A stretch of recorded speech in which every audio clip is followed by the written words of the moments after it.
Milwaukee is at Atlanta tonight. Also last night, the Pistons beat the 76ers 131-109. The Nuggets over the Spurs 136-131. The Huddle starts now. I'm Doug Russell on Fox Sports Radio, Wisconsin.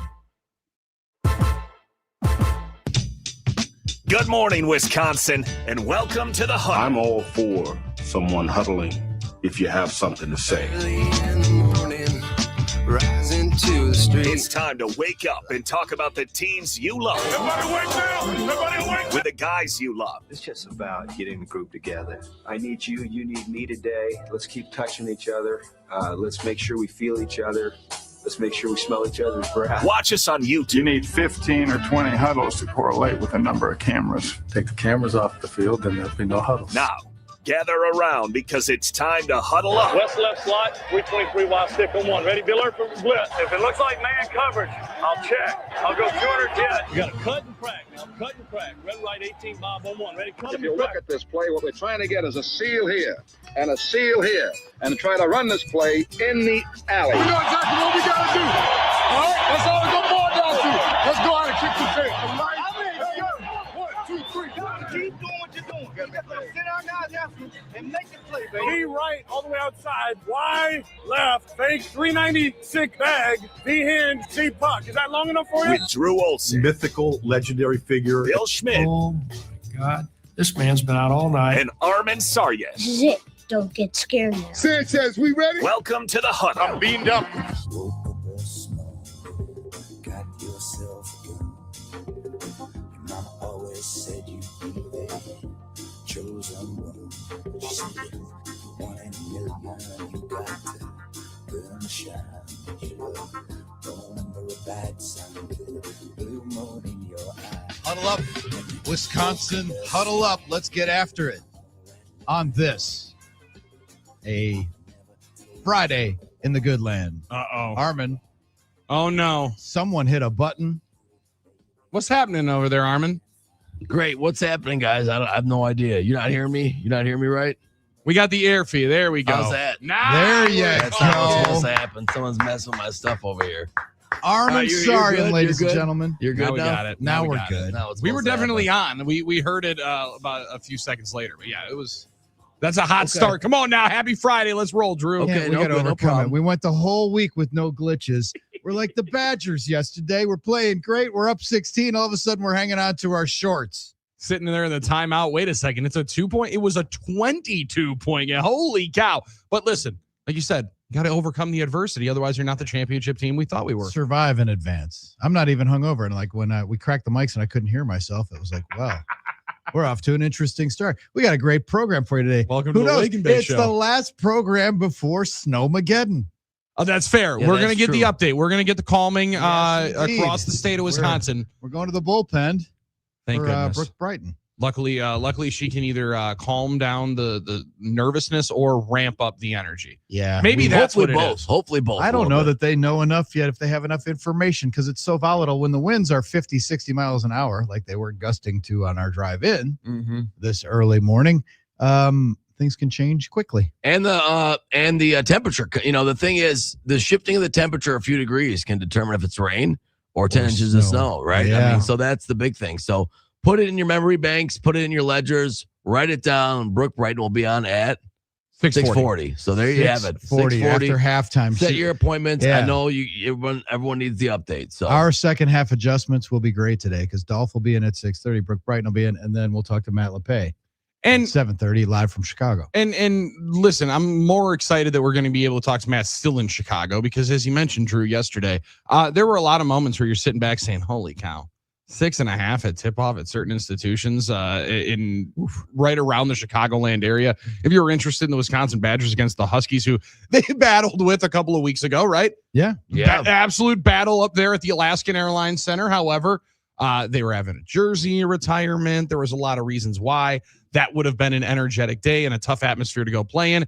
But the Badgers, as I'm listening to Matt and Brian yesterday, when they went from 52% from three to 45% from three, but she's like, well, listen, all they did was lose a little bit on their field goal percentage.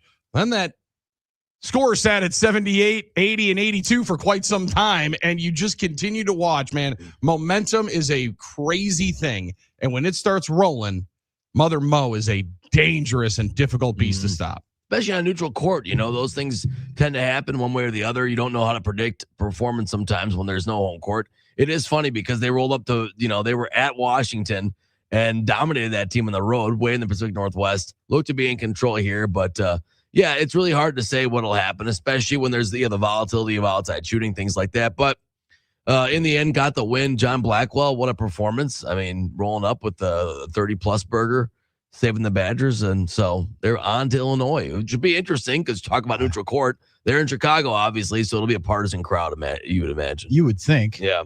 But then again. Already won down there. Yeah. So already won at Illinois. I'm not as worried about that at the United Center.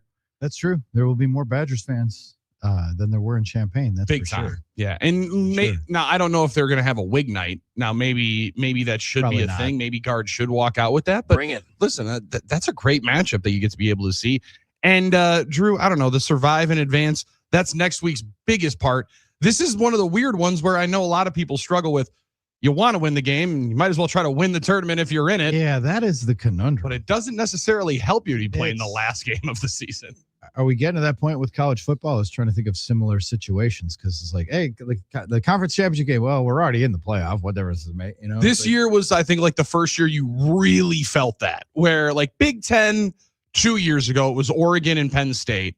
They were both going to be in. Number 1 seed was on the line. So like that kind of matters. But now, after Ohio State won 2 years ago, this year the real conundrum between Ohio State and Indiana was, sure, you can have the bye in the 1 seed. Or you can get the home game. Which one's better?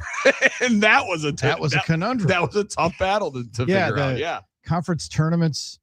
I mean, they were always exciting and like made for TV. And the other day was the anniversary of that 6 overtime Syracuse Big East game. Now they're trying to hire Jerry McNamara as the head coach. The all-time classic. But then you think, like, what's the value? What is the calculus? Do you want to win?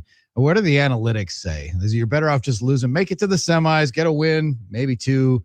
And then shut her down, and then be ready because you play till Sunday, you're drained, you fire up Thursday. Oh man, yeah, you don't have as much in the tank. It's just diminishing returns. Well, and that was kind of the Badgers' deal last year, right? And we talked about it with Butchie where they couldn't play on Sunday because of the religious deal with BYU, so that had to be late Saturday night. Also meant then that they had to play on Thursday after they played all the way into the championship game on Sunday. It's an interesting one. And you compare it to college football, Drew, like we don't want to. Alabama and Georgia this year was the SEC championship game, and Alabama got pantsed.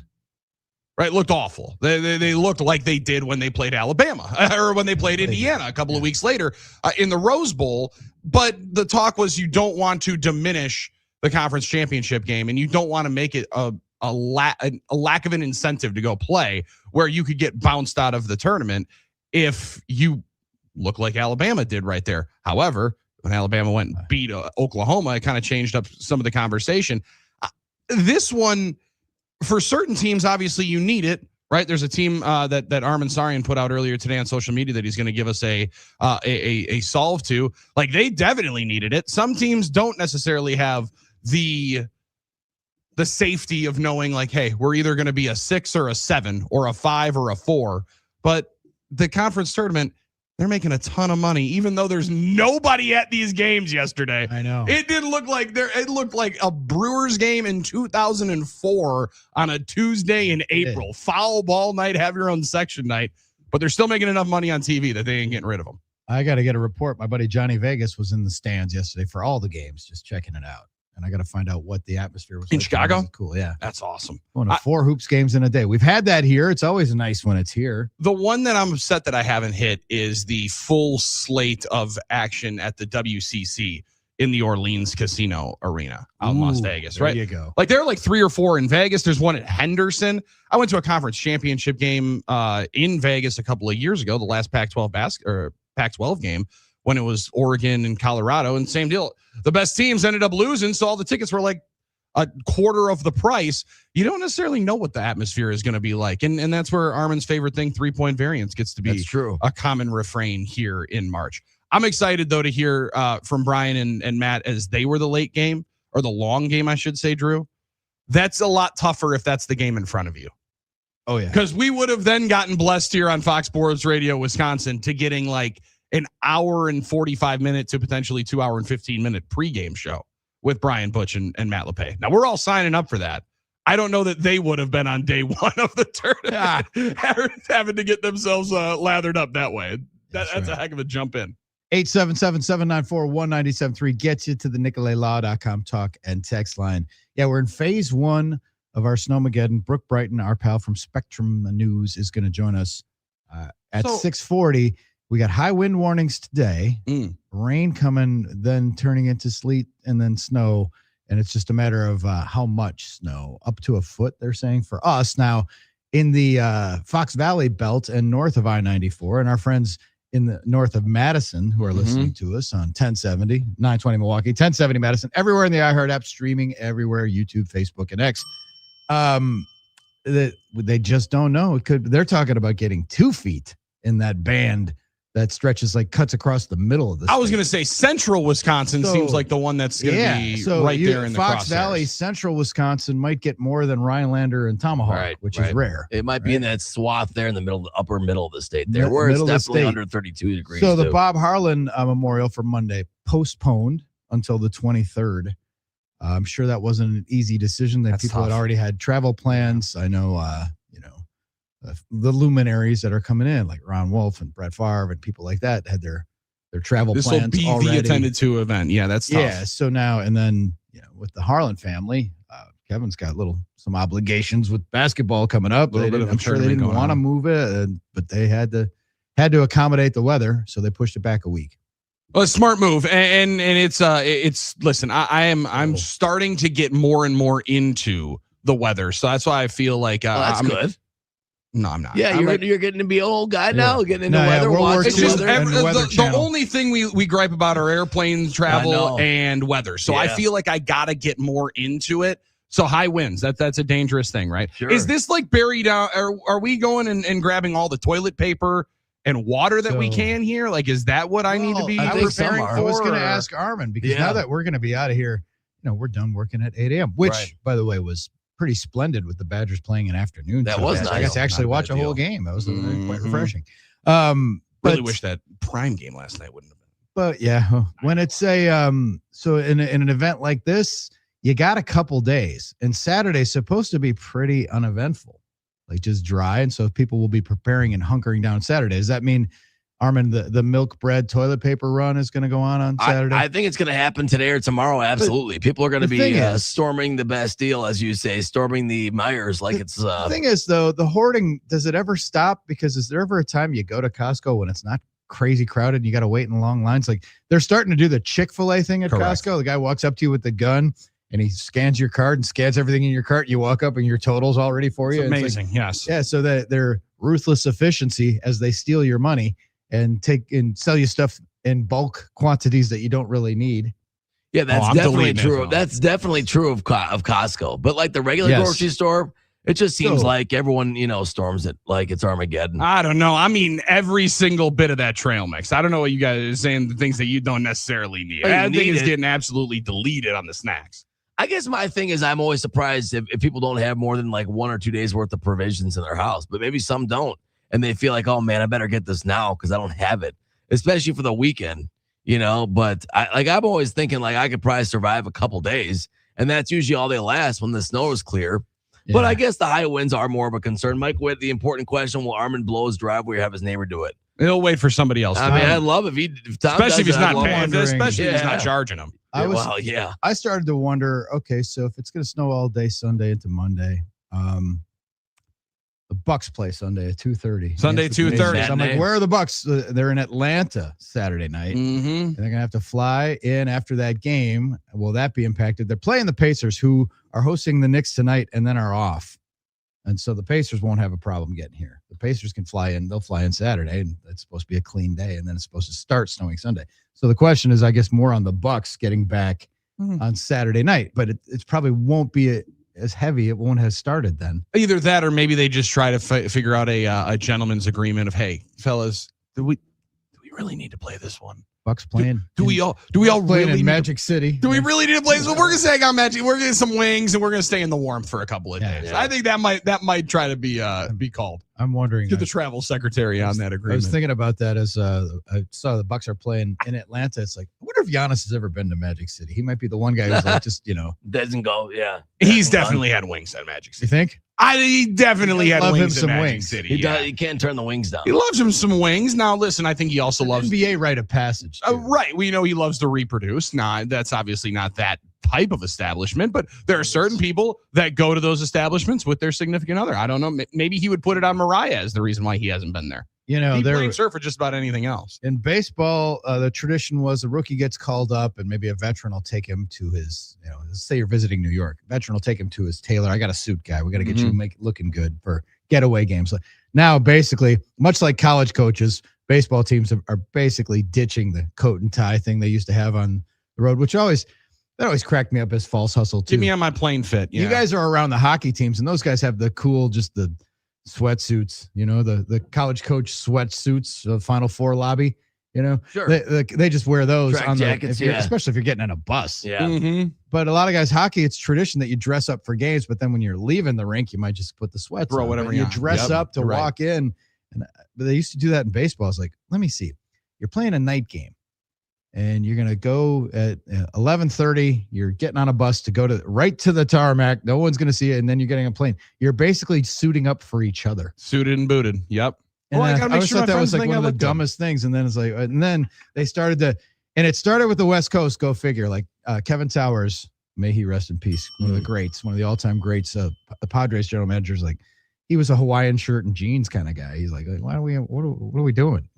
So they started you can wear jeans on some flights, and depending on when you're getting in, and so it was like then the slope it started to. Now teams are basically it's pretty cash. But now it's and casual. they have sometimes dress up days and stuff. I was gonna say, and now it's let's enjoy the fit so then we can put it on Instagram. Yeah. Now dress cool enough that we can put it on Instagram. Yeah, the NBA turned that whole walk-in thing into a whole. Basically, high school teams are doing walk-in videos now. Well, and the Packers one has turned into a point of contention of, oh my God, did Jordan Love not give that person a high five? How dare he not give that woman a high five that was in there reaching for it? Or these guys eating Wingstop the day before games? Like the content that we get from the tarmac is an interesting one. I do. The hockey players that have to go suited and booted to go and sit up in the stands, I have always felt bad for those guys. Yeah, they have to still do that. They're wearing ties and coats. Kind of stick out like a sore thumb at Panther Arena. It doesn't hurt the walk-up traffic though. The ladies know who they are. They like it. They take the pictures. They put it on clean social. identifying factor. Yeah, and it is professional, which I enjoy. But didn't the NHL just relax that recently? Everybody's relaxed everything. I think NHL just recently made a decision. Sports reflect society. And everything has gotten more casual. There are very few. Our smart, good-looking listeners, we run the gamut. We got guys who work in the outside, and guys who route salesmen and stuff. Very few people now have to wear a suit to work every day. Well, and I don't feel nearly as bad in court because I was supposed to, I guess, dress up today. I got khakis on, and then I realized that I'm still a 13-year-old boy. I have like 2 pairs of khakis that don't actually fit very well. That's hilarious. That are like the only quote unquote dress up clothes. What obligation do you have today that you're dressed up for? I've seen you dress up, Billy. Going to court? I wish. It's rare. I wish my wife got jury duty again yesterday. Really? This is bull. You can't get it again? I cannot get summoned. I am an upstanding member of society. Crazy. That is crazy. 13 years I've been on the ballot, and I have not gotten called one time reserve juror. They didn't want me there. That's bull. You've been passed over so many times. Apparently, I'm supposed to educate and mentor the youth today. Visiting some school kids. All right. Some school kids. So I apologize, That's funny. parents. Well, it's so funny around these parts because if I wear a dark wash jean or black jeans or khakis, people are like, "Wait, you got something going on today? Why are you dressed? Right. You got a job interview? You're not in joggers. Like you got what's going on?"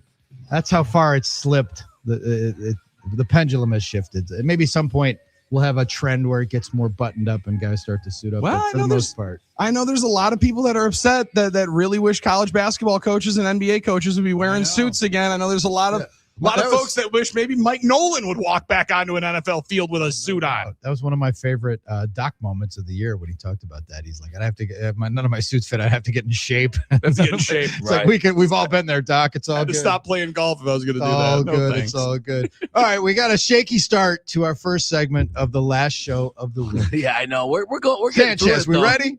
I think we are now. I think we are. I don't All know right, what we're the off and issues running. are, but Brooke Brighton joins us at 6:40. Dolph at halftime. We've got Matt Lepay live from Chicago talking about the Badgers as they get ready to face Illinois. Survive in advance. That's what it's about. Maybe play a good game against Illinois. Take your chances, and after that, who cares? Like, just get ready for the tournament. We will talk about the philosophy there. We'll entertain your thoughts on the NicoletLaw.com talking text line 877-794-1973. And we're going to have some fun as we head into Snowmageddon weekend. It's the Huddle on Fox Sports Radio, Wisconsin.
Ready to dominate a Friday in the good land. Drew, Billy, and Armen bringing it to you. The Huddle, Fox Sports Radio, Wisconsin, 920 Milwaukee, 1070 Madison, everywhere on the iHeart app, and, of course, the stream where the conversation flows freely, YouTube, X, Facebook as well. 877-794-1973.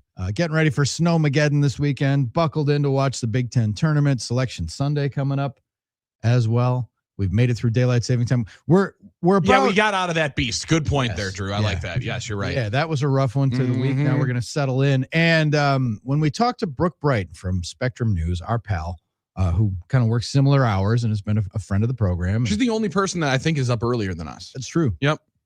When Brooke comes on, though, I'm going to ask her if this, because I've told you guys before, it's in my DNA as coming up as a sports writer. I covered state high school tournaments. It was always like a grind. We'd go to the girls' tourney, the boys' tourney. Patrice and I would hole up in Madison and cover those games. And that was back in the Fieldhouse days. That's how old I am. I'm going to say that's the Fieldhouse kind of days. dating yourself. Back when there was 3 3 divisions and they had, had 8 teams make it from Division I, which I think is the just way to run it instead of 5 divisions with 4 teams from the biggest schools. But anyway, we would go there and invariably at some point during the fortnight, Armen word from yesterday. I love that. I'm so during glad the you 2 brought weeks, that back. we would get that last gasp blizzard where you'd get 6 inches and then it'd be gone in 2 days because like 2 days later it'd be 45. It'd be melting, yeah. But it seems to me like that. Now then, after that period, I would go to spring training for 6 to 8 weeks and I would miss that last. But I think it's like the last gasp. But I know we can get snow all the way up until April or May. Yes, we can. But it seems like in mid-March, you get that one. Like those of you guys now, homeowners, not condo owners like me, that have to worry about snow removal, you got to have that snowblower gassed up and ready to go because we're going to get this weekend. And then hopefully that will be it. Well, and that's the thing, Drew. I think after this next week, I'm going to run the gas out of the snowblower. Well, that's going to be optimistic because you might still have to, but that's the question. That's the question. Right now, that's the one where I'm going to say, don't do that yet. Well, or, you would say like tax day is the day to do it. Or do like what I did and just say you did and forget. And then forget. And then just plug and pray and hope that it works. Let it turn into, let that oil turn into chocolate syrup. You just hope for the best. That's kind of my strategy.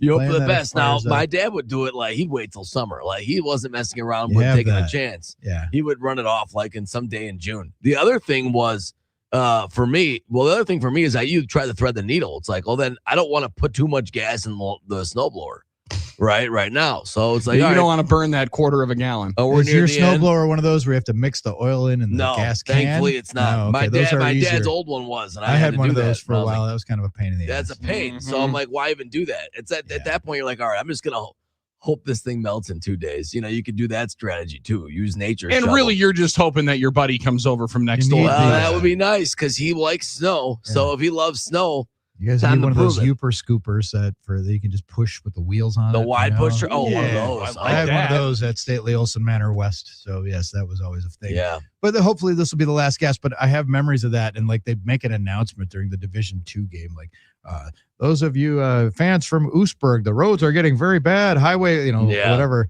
Highway 51 is closed, and they'd be like, make alternate plan. Like they'd be making these announcements about the severe weather while we were sitting in the field house. Well, and that's surreal. And listen, that's a day and time, Drew, that not only field house that I'm going to struggle with, because how on earth did you get around if you had to actually not?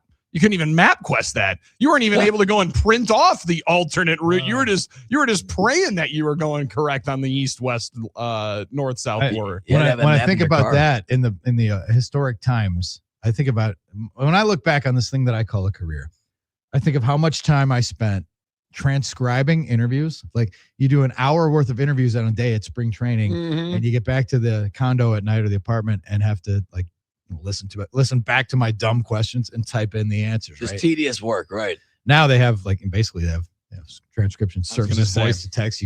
There's ways to cheat that. Really wish that. Think about that. I wasted so much time, and any writer, my buddy Jeff Perlman does it. Like all his interviews, a Tupac book he wrote. What really helped 700 people, and then have to transcribe those interviews. Like sometimes you hire an assistant to do it if you can.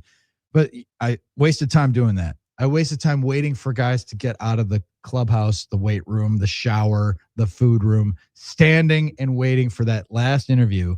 And, we mentioned him yesterday with the trade, but Richie Sexton was one of the worst offenders. He didn't like the media. He hated me in Hardecourt pretty much.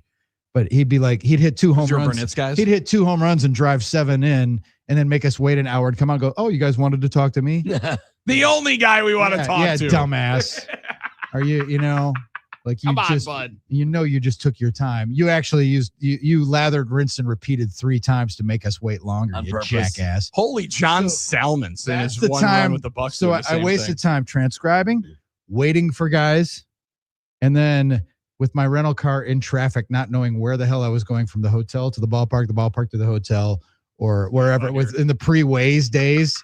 Like, where No in Garmin? the hell am I? There was no Garmin, no Because you weren't nothing. bringing that thing around. If you I had a spent Garmin, a lot you of were time trying to find Magic City. Yeah. a lot of time doing where is Little Hey, Darling? Oh, there's purple neon. Oh, wait, it's a tire place. Damn it. I'm just trying to find the ballet studio. That's well, not it. You were working off landmarks, and that was one of them. Waste of time.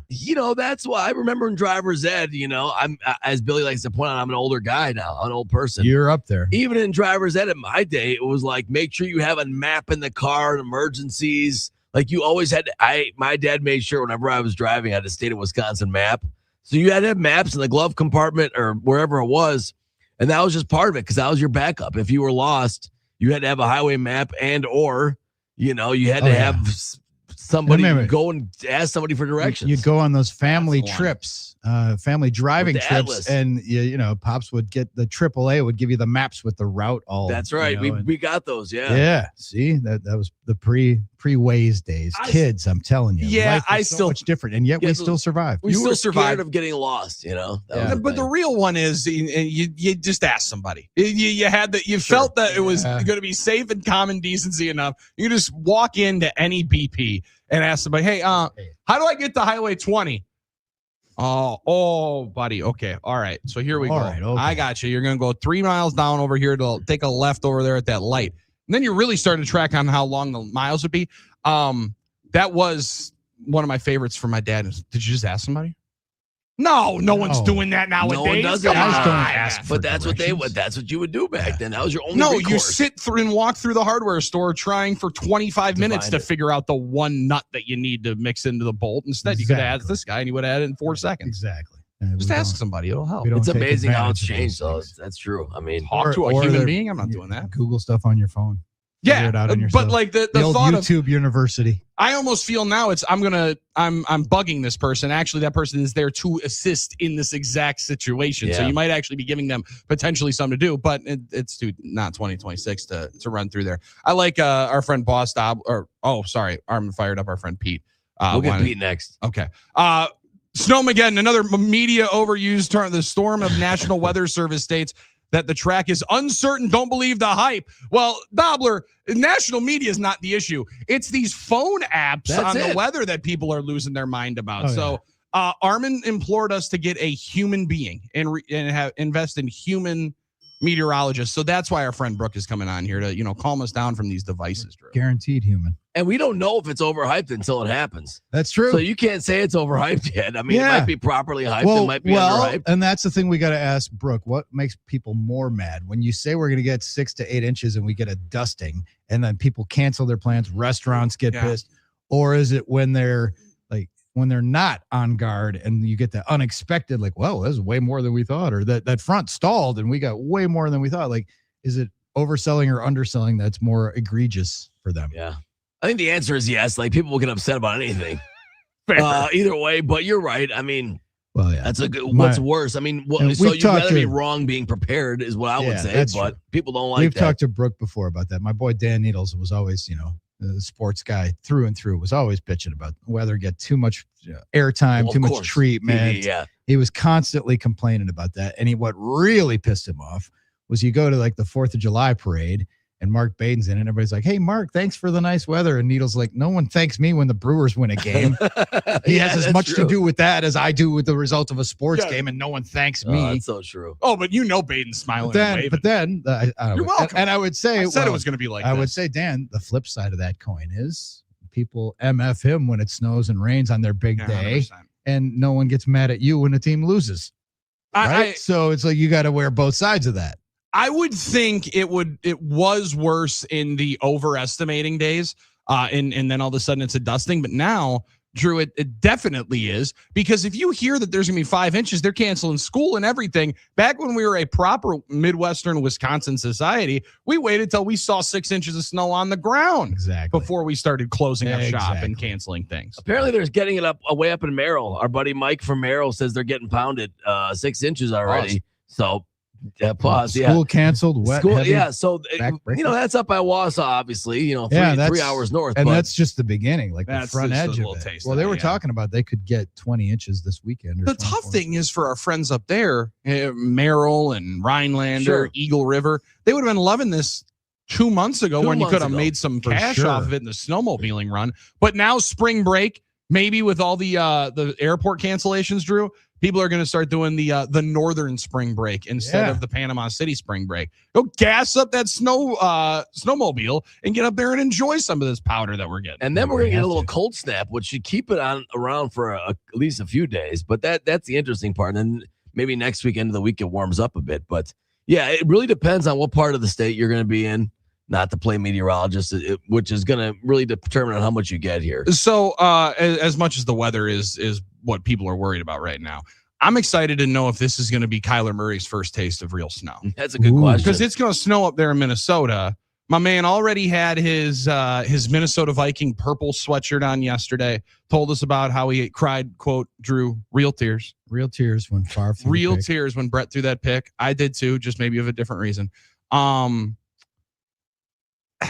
If they get more than 5'9", 5 feet 9 inches, he's gonna be digging himself out of there. I'm worried about how he's gonna adjust here. Good little taster to the young man getting himself started up here into the Midwest. I like that. Yeah, I did really appreciate the memes yesterday of Kyler Murray's face getting cropped in on JJ McCarthy's head. Oh, look at the new quarterback room in Minnesota, 5'9" and 9, and all of a sudden it was just like the little bit of half of Kyler's head.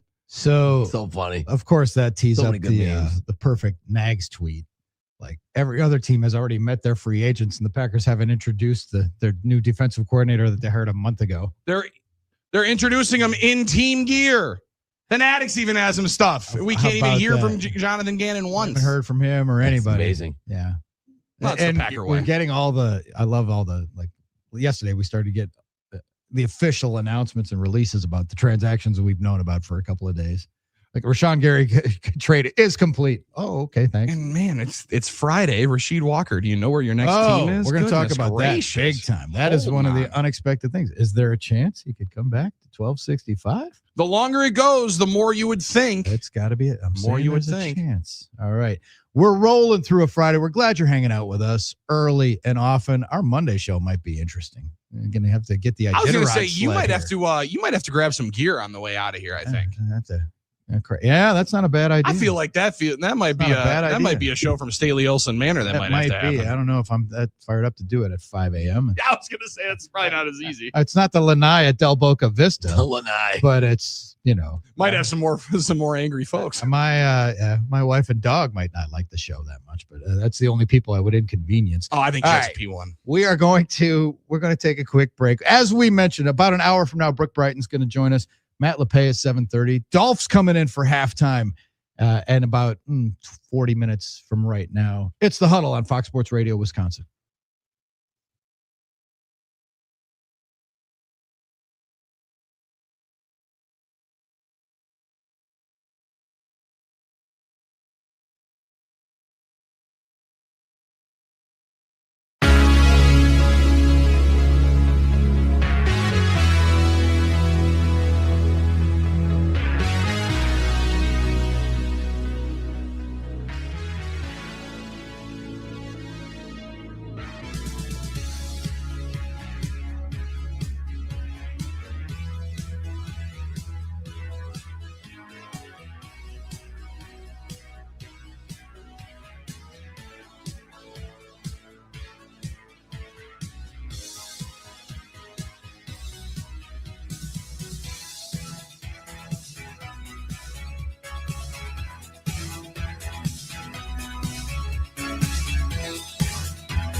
Sanchez, we ready?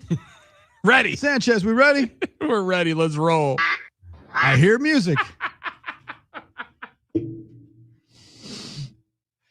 Oh, the huddle continues. You know, when you click the button, it's got to work. Got some potholes in the road this morning. When you click it, it's got to Drew, work. Billy, and Armen bring it to you. We're all having a good day, except for Armen.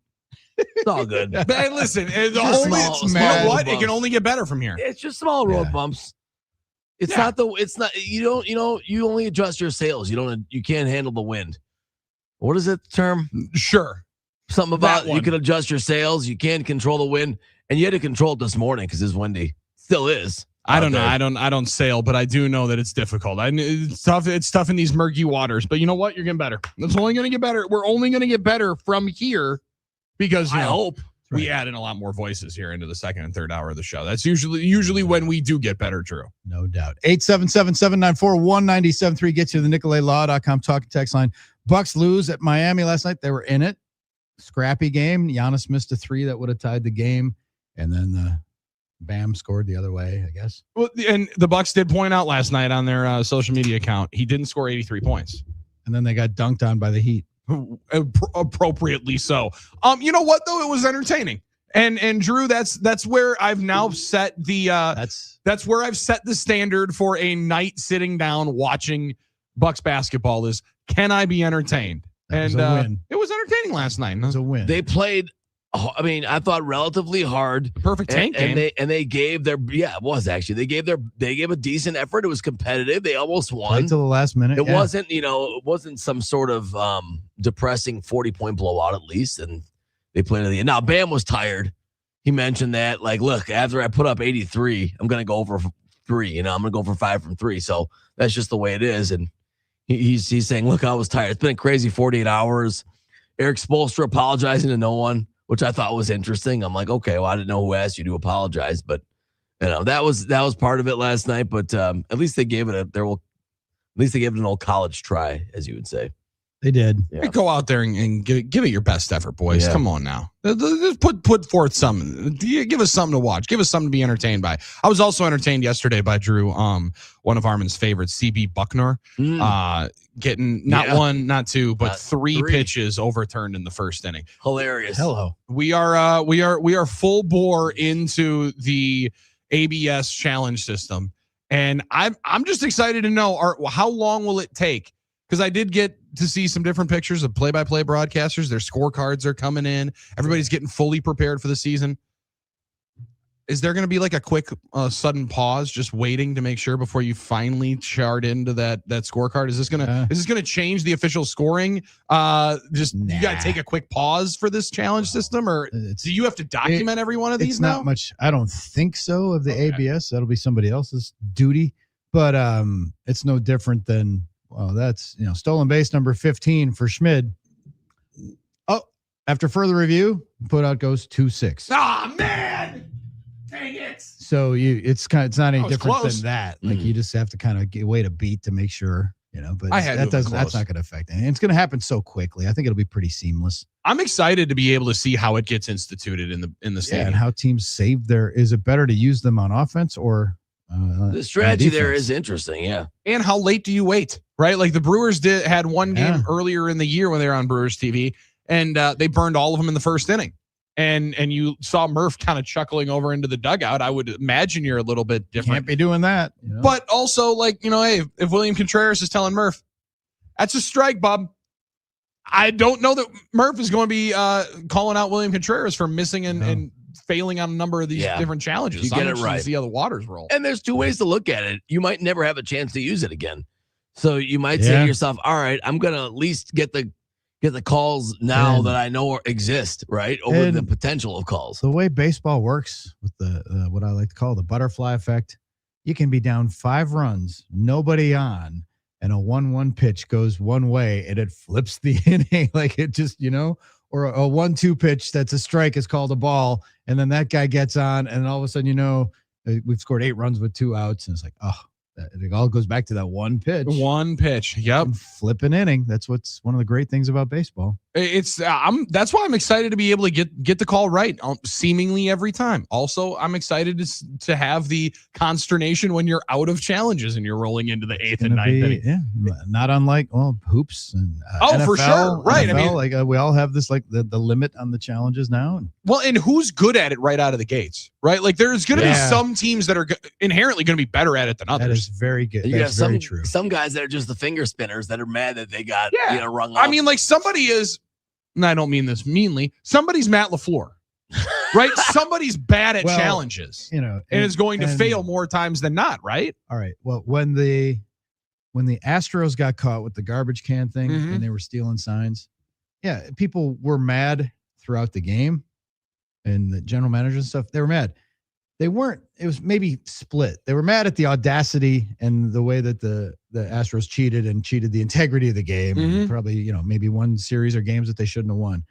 They're also mad at their own people for not devising a scheme like that. Yeah, for not thinking of it first. For not cheating better and doing a better job of stealing signs than they were. So while there was outrage on the outside, internally, it's like, hey, why aren't we doing this? Why don't we have this edge? Where's our edge? Let's create a department of finding ways to cheat using technology. That was also a reaction. 100%. Excuse me.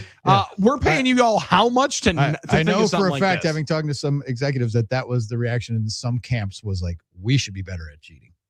Well, I mean, they got obviously away with everybody it. They won a World Series, and then what was the penalty? Not much. Yeah, I think there were a lot of people that were thinking the exact same thing with Belichick, and there was more of the reason why they're like, wait a second. Sure. We're really that worried about the inflation of footballs now? I think we need to calm down on what we're nervous about. Not when it's our team winning. When it's them, then it's something we can throw shade at. Sure. 877-794-1973. Free form Friday on the program. We'll take any thoughts that you have. Brooke Brighton joins us at 6:40. Yes. Matt Lepay at 7:30. Dolph comes in for halftime. Again, like we're getting ready. What are we getting ready for? Well, the Big Ten Tournament Selection Sunday. Are we ready? Like that seems like it's sneaking up on us, even though it's championship week. Well, we're not ready yet. We're not ready yet because we haven't heard Armen's I can't wait for this. Tweeted out Miranda that he is going to put out the decision that needs to be made for Miami of Ohio. I'm excited about that. The solution. That's coming up at 7 o'clock. Yeah, it's coming up right on the other side of the break. What hot the take NCAA Friday. needs to be able to do, and if they don't do this, then Armen Sarian says, you're damn wrong. No, I think it's a solution that might satisfy all sides. Let's just put it that way. All right. Here we go. All right. Might satisfy everyone because everyone's arguing about Miami of Ohio. You ready for the bad beat of the day? I'm ready. Gosh. Came from the ACC tournament quarterfinal. The Clemson Tigers were 1.5-point favorites as they stepped up to the foul line with 0.7 seconds to go, trying to avoid the upset and survive in advance. Well, Drew, you were up 18. You're now up 1 with 2 seconds to go. You're shooting 1 free throw. What do? You missed that thing on purpose. And UNC survives. Well, no, they cover the +1.5 when trailing by 18 in the second half. Love it. There's the bad. Every bad beat is someone's good beat. Why are we looking at it so negatively? Well, that's true because a lot of times we're on the wrong side of it. Yeah. All right. Armen's going to have his solution. As we mentioned, it's going to be a fun last 2 hours. So stay where you are. It's the Huddle, Fox Sports Radio, Wisconsin.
Good morning, Wisconsin, and welcome to the Huddle. I'm all for someone huddling if you have something to say.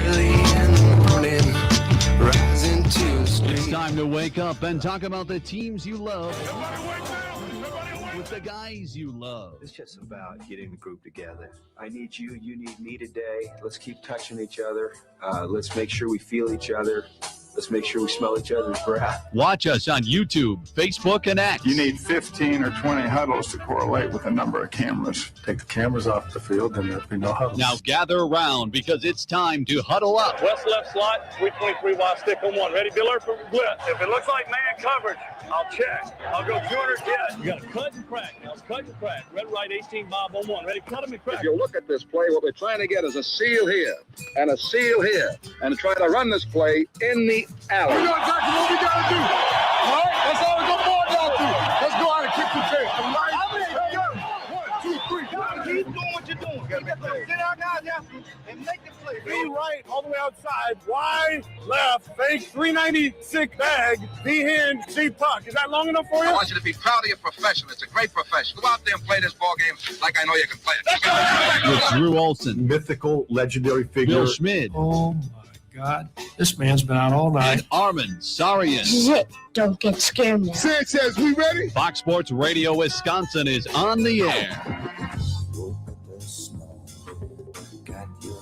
Friday edition, pre-Snowmageddon edition of the Huddle, Fox Sports Radio Wisconsin, 920 Milwaukee, 1070 Madison, everywhere on the iHeart app, streaming live, Facebook, X, YouTube, and by popular demand, the Huddle podcast, available on Spotify and Apple Podcasts. All right, There we go. let's go. Now we can officially say wherever you get your favorite podcast. That's true. You can get this We're up podcast. there with all of them. Yep.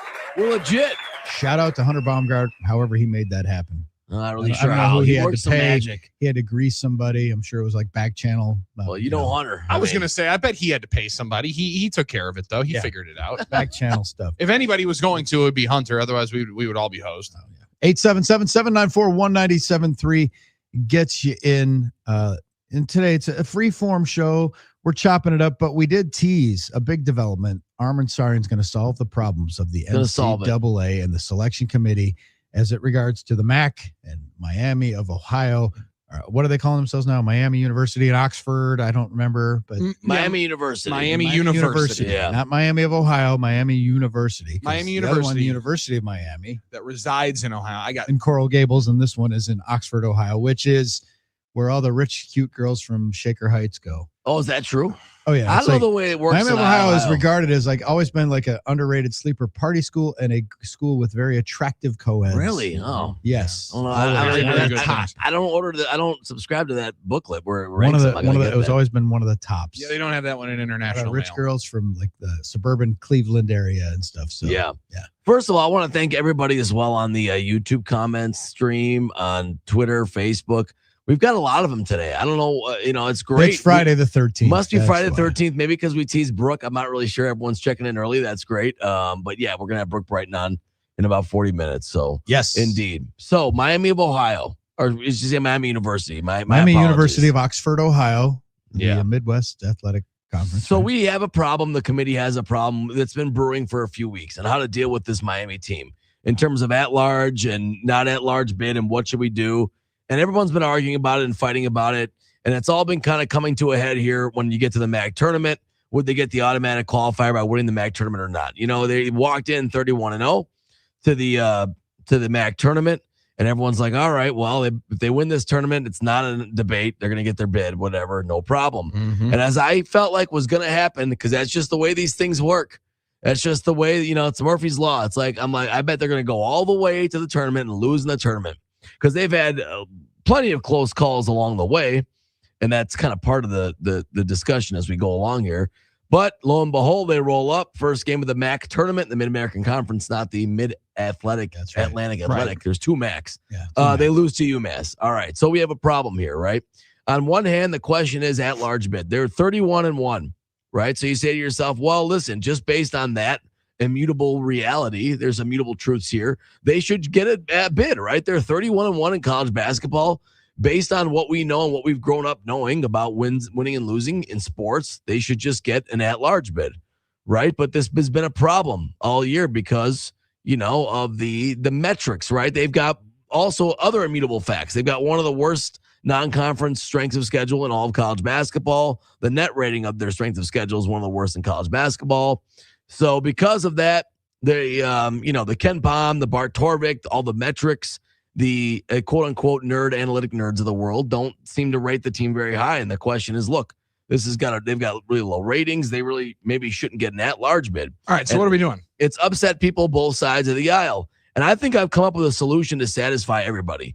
It seems like the people that are really upset about them not getting a bid potentially it's basically because they were undefeated going in, and they only have one loss. And they say, just based on that, you should get it. That is why people are upset. So I think this would satisfy all people right here. Let's hear the solution. The solution is you have at-large bids and you have automatic qualifiers already. Automatic qualifiers, of course, are the winners of the conference tournaments. Correct. At-large bids are selected by the committee. We make an addendum to the college basketball situation, the committee, that we make an addendum that you also give an automatic qualifier to any team that was undefeated until their conference tournament. Automatic, right? So let's say you have one loss, obviously, because you won every other game. That includes conference tournament winners. That is an addendum. That is an automatic qualifier. Boom. Problem solved for everybody. Hold on. Just throw that in there. Make that a new rule. If you went undefeated going into your conference tournament and you have not won and you didn't win your conference tournament, that's an automatic qualifier. I think that solves the problem for everybody. I think there's enough spots. I think we can do it. I think one extra. For most people, it would have been implied in the past, right? You wouldn't need to codify that into a rule. But this game has changed. This game has changed. And you got a team with the 345th strength of schedule out of 360 claiming to be unbeaten in the regular season. Right. A lot of their wins for the other side of it were empty wins. They were junk food wins. If I get my child to eat 15 times, but she only eats candy and ice cream, did she really get nutrition? That's the argument on the other side. Billy, go ahead. You were going to say something, I thought. What I was going to say is, out of all of this. Yes. Out of all of this conversation where we explained what at-large bids were and conference championship winners. Did I set it up too long? Is that your whole idea was create a new rule 48 hours before Selection Sunday? Well, no, I didn't hear anyone bring it up. What? Just add it. Just add Because the you rule. don't just change the rules of 2 days before the selection. Well, not now. You do it in the future. I'm saying this is a Then future. how does it solve this year? Well, this is the issue that cropped up this year. But this is a future solution to the problem now, so we won't have this problem anymore. Like he's driving down Mark DeRosa Boulevard. Wait a sec. Hold doesn't on. solve it Hold this on. year. It doesn't Hold solve it- on. doesn't solve You the said I problem have, this year. I have a way of solving the Miami of Ohio This problem. solves the problem now for the future going forward. So what do we do with Miami of Ohio this year? Well, that's a different issue. What we do is we wait for the committee to decide. What? No, I think they're going to Dayton. Oh my goodness. They're going to Dayton. They will be going to Dayton. That was the conversation. I'm saying, how can we solve this problem? All right, Miami. I just solved the problem. College basketball will never have this problem again. Thank you, Armen. They can thank me if they want. It's Miami. up to them. I Miami. just solved Oh it. my God. Miami going Well, into. I don't think it's that crazy, Billy. I'm sorry. Oh, you thought I was going to give you an issue, a problem now to solve? No, there's no way to solve it So, this year. They either get Miami it or they was don't. up 11 with 8 minutes left and gacked. Yeah, they blew it against UMass. And UMass, Frank Martin's their coach. He's a South Carolina coach. I got news for you. They But- almost blew it like 10 times before Well, this. yeah, Miami had won its last 3 victories were by 2 points apiece, and they had 9 wins in overtime or on the game's final possession. Yeah, right. Miami of Ohio, Miami University of Oxford, Ohio. They're kind of like the 2025 Bears. But you also Pulled win a lot of games out of their arse. But you do win the games. Like The games, right? So all right. I'm just trying to wrap This my is mind like around Really this. upset Billy. I don't because what we're trying to figure out is, do we put him in? So we do put him in. You put him in the first 4 games. The last time First Miami 4. got in as an at-large was 99 with the Wally Zerbiak era. That's right. Now That was he's, a great nice. he's Mr. He's Mr. Panel. Because The lowest Ken Pom team ever to get in, just really quick for reference, was Okay. was 2016. Temple got in at 95. and Miami, when did Ohio he was start out doing 93. this Ken Pom thing? I think 1999 or 2000 it started, I believe. Okay. So if we're doing a tournament and we're doing an invitational, because this is what it is. Invitational. You're inviting teams. Except for the automatic qualifiers, yes. At large is there. Which could you invitation. explain the automatic qualifiers one more time? Conference tournament winners. Okay, so that means when you play in the That's a conference lot tournament, quicker you that win time. the conference tournament. Correct. Got it. Okay. Well, that's the old regular season conference. But if you're putting in a champion. team, Drew, and you're giving an tournament. at-large bid, and this is I know people don't like to say this, but it is the fact. This is a television show. That's right. Tuesday and Wednesday night in Dayton, even more so, is a television show. Why on earth would you not have the conversation of college basketball in the celebration of all college hoops? Because what I get thrown back at me when I dare say anything bad about not just how amazing the NCAA tournament is, and it's the greatest 3 weeks in sports, and it's the greatest way of solving a championship, is you get upsets. You get these upsets. Well, you get upsets. Well, then put in a team that has won 31 times and knows how to win. Maybe they pull an upset. Isn't that why we watch? We watch because we want to see the upsets. Like, to me, it feels like out of all the spirit of this tournament, that everybody gets so hell-bent when anybody says one potential pushback on it, put them in and add into the television show, because it wouldn't be the 2025-26 college basketball season if you didn't have them included in it. Yeah, I think Miami and Auburn in the Dayton round would be great theater. I think it'd be fantastic theater. I'd love to watch that. Shout game. out to Steven for giving you that idea earlier. on Twitter. A lot of people have thrown it in there. So, yes, he wasn't the only first one to have the idea. I mean, I've seen it thousands of times. It would be great theater if you want to know, because Auburn's the quote-unquote at-large team everyone seems to be arguing about, and it's Pearl's kid and all these things, and he's talked about it. Yeah, that would be great theater. I think in general you want to still, give the most deserving teams a slot, and that's the challenge, but I have no problem with that. I really don't. I think Miami's a legitimate bubble team, but I don't think that just on the merits of them getting 31 wins, they should be in. The problem with other sports, I mean, you brought up the Bears. College basketball is different than every other sport because we have 365 D1 teams, and they can't all play the same teams. They can't all be equal. We know that. It's not like MLB or NFL where everybody's kind of in the same league and playing everybody and playing the same amount of games and playing the same quality of teams generally. I understand strength of schedule is different for everybody. And we know that. I mean, listen, there's like 30 teams right now with 20 wins, This is 21 wins. You have to regarded differentiate as a pretty them. weak bubble, so it's a pretty Weak good year to bubble. let Miami slide in. Just put them in. Just put them in. Teams win, right? Well, Georgia Southern has 21 wins. Fairfield has 21 wins. That's not 31. I'm just making a point. I mean, and Seton Hall has 21 wins. All right. Kentucky has 21. Are those teams all the same quality? No, we know that. So once we all admit that to ourselves, then we can try and move on to find a better way to differentiate these teams. The people that have done analytics have tried to do that with their different metrics, with math. They're trying the best way possible to differentiate these teams. But, okay, no so you differentiate it with math.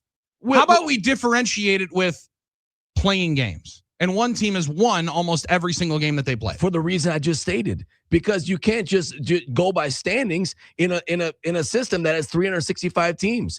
There's going to be a lot of teams that have a lot of wins. But my problem is, Armen, when all you're doing is throwing in 48 different math equations and nobody can fully agree on what equation is a barometer of what is and who is the best team, then maybe what we throw back on is what the game is. What we watch on the court, what maybe you see on the floor, and if you're winning some games. All right, so so let's use eye test. Does Miami pass anyone's eye test? It's just, I don't know. I don't watch them. Well, but everybody's so upset. But everyone's so upset about it. They should be.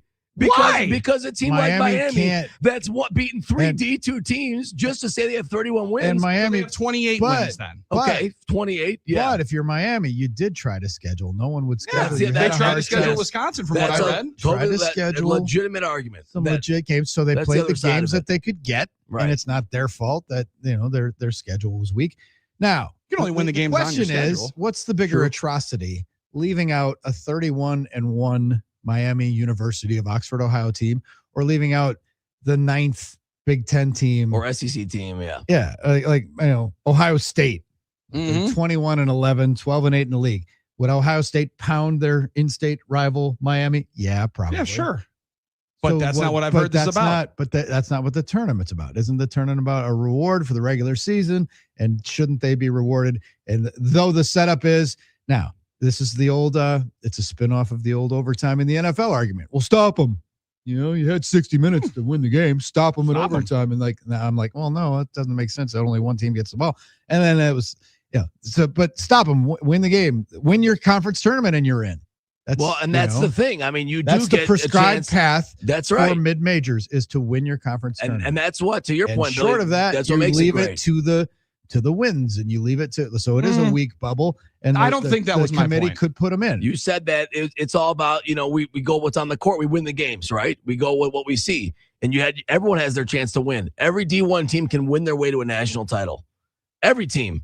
You can win your conference tournament, get your automatic qualifier, and then win the tournament. Well, yeah, but now they didn't. So now now it's a different story. Well, but you told me that what matters is what they do on the court. Well, they didn't get it done on the court. Well, when it mattered, they did not get it done. And that's fine. Here's the thing, though, to me, it's like the automatic bid puts you in ink in the bracket. And what Miami is looking for now that's what Dayton was created for. Yeah. Why did we need 60? That's why I put them in Dayton. So that's the case to me. It's like we have, you're getting in, you're playing in Dayton to get in so that we can finally put you in an ink on the bracket that we print out instead of like TBA.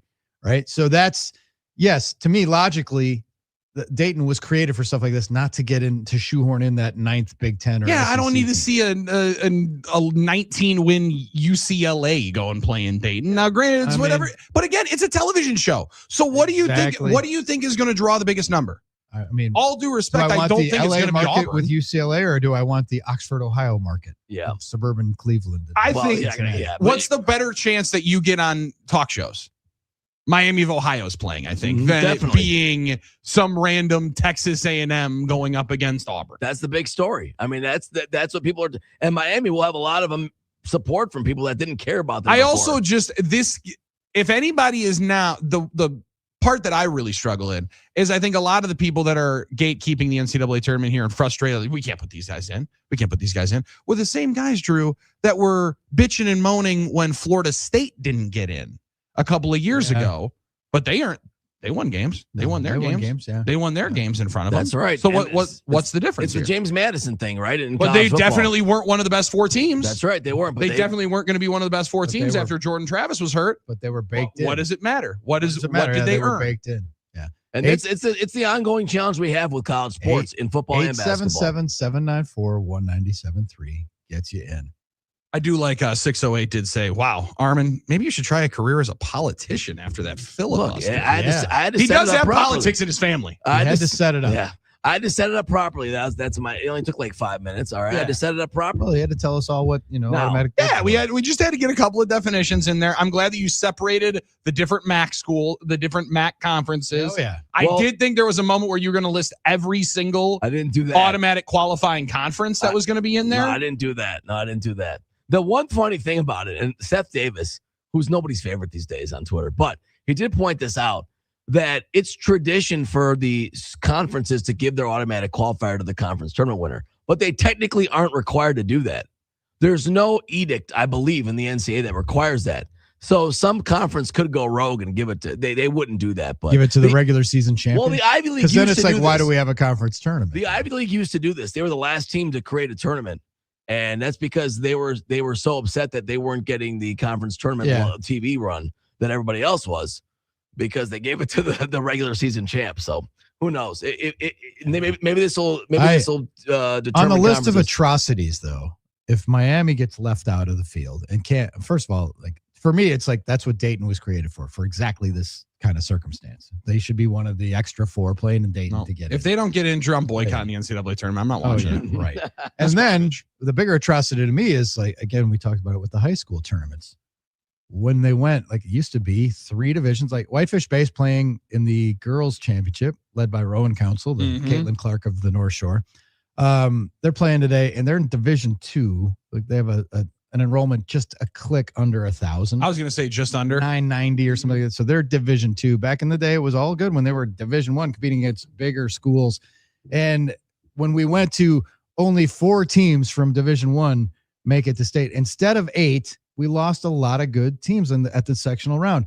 And did we need 5 divisions in state high school basketball to let all these little schools have their moment? Like why couldn't they swing it to get into Division 3? Why did we need 5? Why did we need to water it down that way and penalize the good teams? Like, and it was a better tournament when we had 8 of the bigger schools in. Well, and 2, you had it's a better product. Well, and you also still had 8 teams from Division 3, which were going to be battlegrounds for the enrollment of what, 400 or 500? Well, no, it was always 8 for Division 1, and then 4 for the other ones. Okay, Got it. Yeah, okay, so it was a little bit more. They weaned it that way. Sure, but now we've gone the other way, where what's the difference between enrollment in Division 5 and Division 4?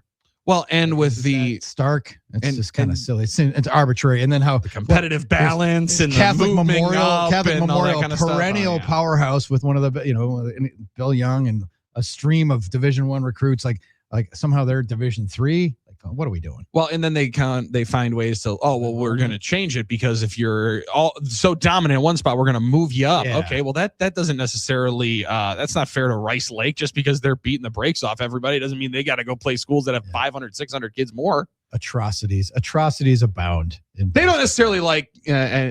I shouldn't. I'll hold off. All right. Steven's point is just sitting there and just enjoying all of this conversation. I imagine.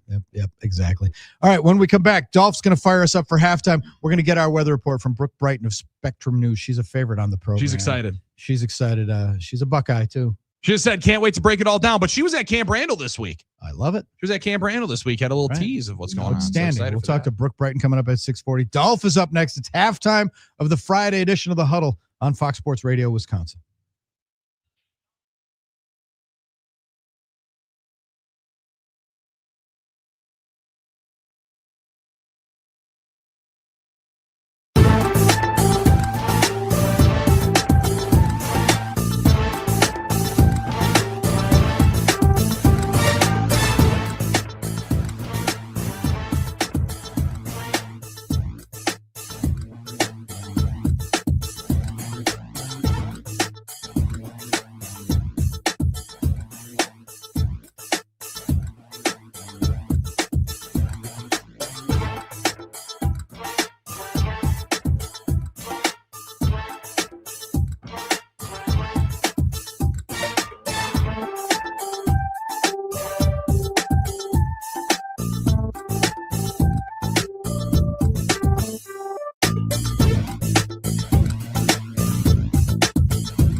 Friday edition of the Huddle continues from headquarters. Drew Olson, Billy Schmidt, Armen Sarian. We welcome our pal Scott Dolphin from the country station on the Hall. It's halftime of our show, and Dolph, we're having a discussion about Miami University of Oxford, Ohio, losing yesterday.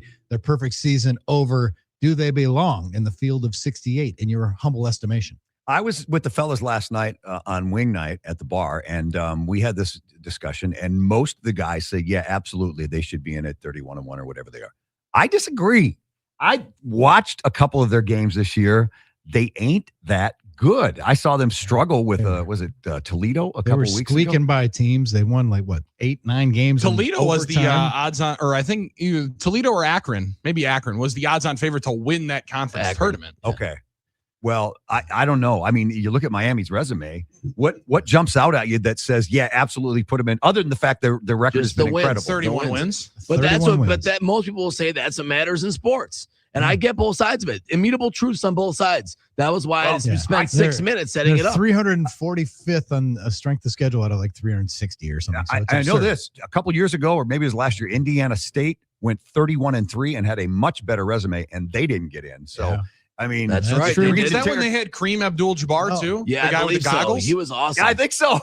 He was awesome. Or you mean, back then there was a different. Now we have a Derry Bird. That's our guy. Is the James Madison experience in the football side of things, is that coloring people's opinions of what should happen? Well, no, because I was called everything under the sun that all you just don't care about is everybody else that plays football, that they should have a chance. And then it was degrading, Drew, when I said that we should give a group of 5 national championship that they could compete for, that you could actually win. And now this one is also like the situation. If there was a mid-major national championship, guess what? I think a lot of us would watch if there was 150 teams that were battling through here. But then what I'm told is the greatest way of solving every championship in the NCAA tournament wouldn't be the same. Like, you want upsets, put them in. They got a better chance of giving an upset, I would think. Yeah, Florida State. They did beat Trinity Christian and Milligan. Okay, so give Miami. You talking about Miami? Yeah. All right, go. In football, obviously apples and oranges, and with those teams, we knew they were going to run. We knew they were going to get smoked when they got it. Basketball is a completely different animal, and these teams can pull upsets. And if Miami gets in, it wouldn't surprise me to see them beat a whatever. What would they be if they get? They're going to be in the play-in if they get in. Yeah, well, that's to me, it's like that's the answer. It's like that's why the Dayton was created for teams like this. It is. And teams have come out of Dayton and made Sweet 16s before. And so they should go straight to Dayton, and that's where the committee should put them. And it's like end of discussion. Then they get their league. So they're going to slide in 2 teams this year. And then, and then for the rest of the time, they'll get one. And then you get Miami, which is probably not too far from Dayton, right? So they'd probably have a raucous crowd as they take on whoever they're playing. Let them go. And luckily, we won't have any of these conversations and issues when they go to 78. But exactly. Auburn. We will, because of course 80, we will. 80 and 82 will complain. Yeah, I know Bruce Pearl was complaining. Auburn lost yesterday, so that conversation's over. He's been backing that up. What about the old business? How about the bigger picture? We get rid of conference tournaments and start the tournament. Let everybody in. And your conference tournament is the beginning of the tournament. You get eliminated, and then you're not in anymore. How many rounds would that be with 300? Epic. See, but I also like these more. Like, I like the conference championship week a lot more than next week. There's so many more games. There's so much more action than just the 12 or 14, 16 games that you get. Certainly. Conference championships are awesome. But I try not to be hypocritical, and I was always kind of anti back in the Boise State days. Yeah, they're a cute team. They got the blue field, but they don't belong like in this. They don't belong taking what would their record be if they were in the Big Ten or the SEC? Yeah, grinding it out every week. They wouldn't be, where they were. And there's your argument against Miami. So, and that's the thing. But with Miami in the basketball tournament, to me, when they went from 64 to 68, this was why. They should be one of the teams in Dayton, and that's what you allow for, rather than squeezing in the 10th or 11th Big Ten team. Have you looked at any of the bracketology with Lunardi and those guys? Is it, are they in right now or are they out? I try to avoid those. I know yesterday they were one of the last. Most of them is like a 10 or 11. Yeah.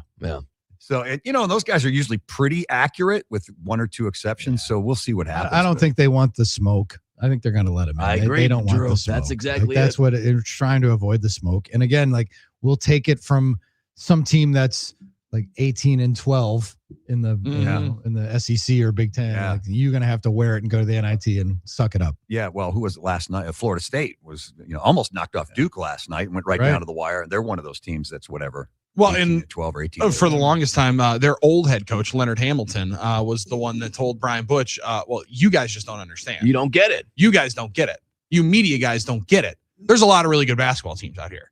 There's a lot of teams that deserve to be in the NCAA tournament." Dolph, his solution was 128 teams made it.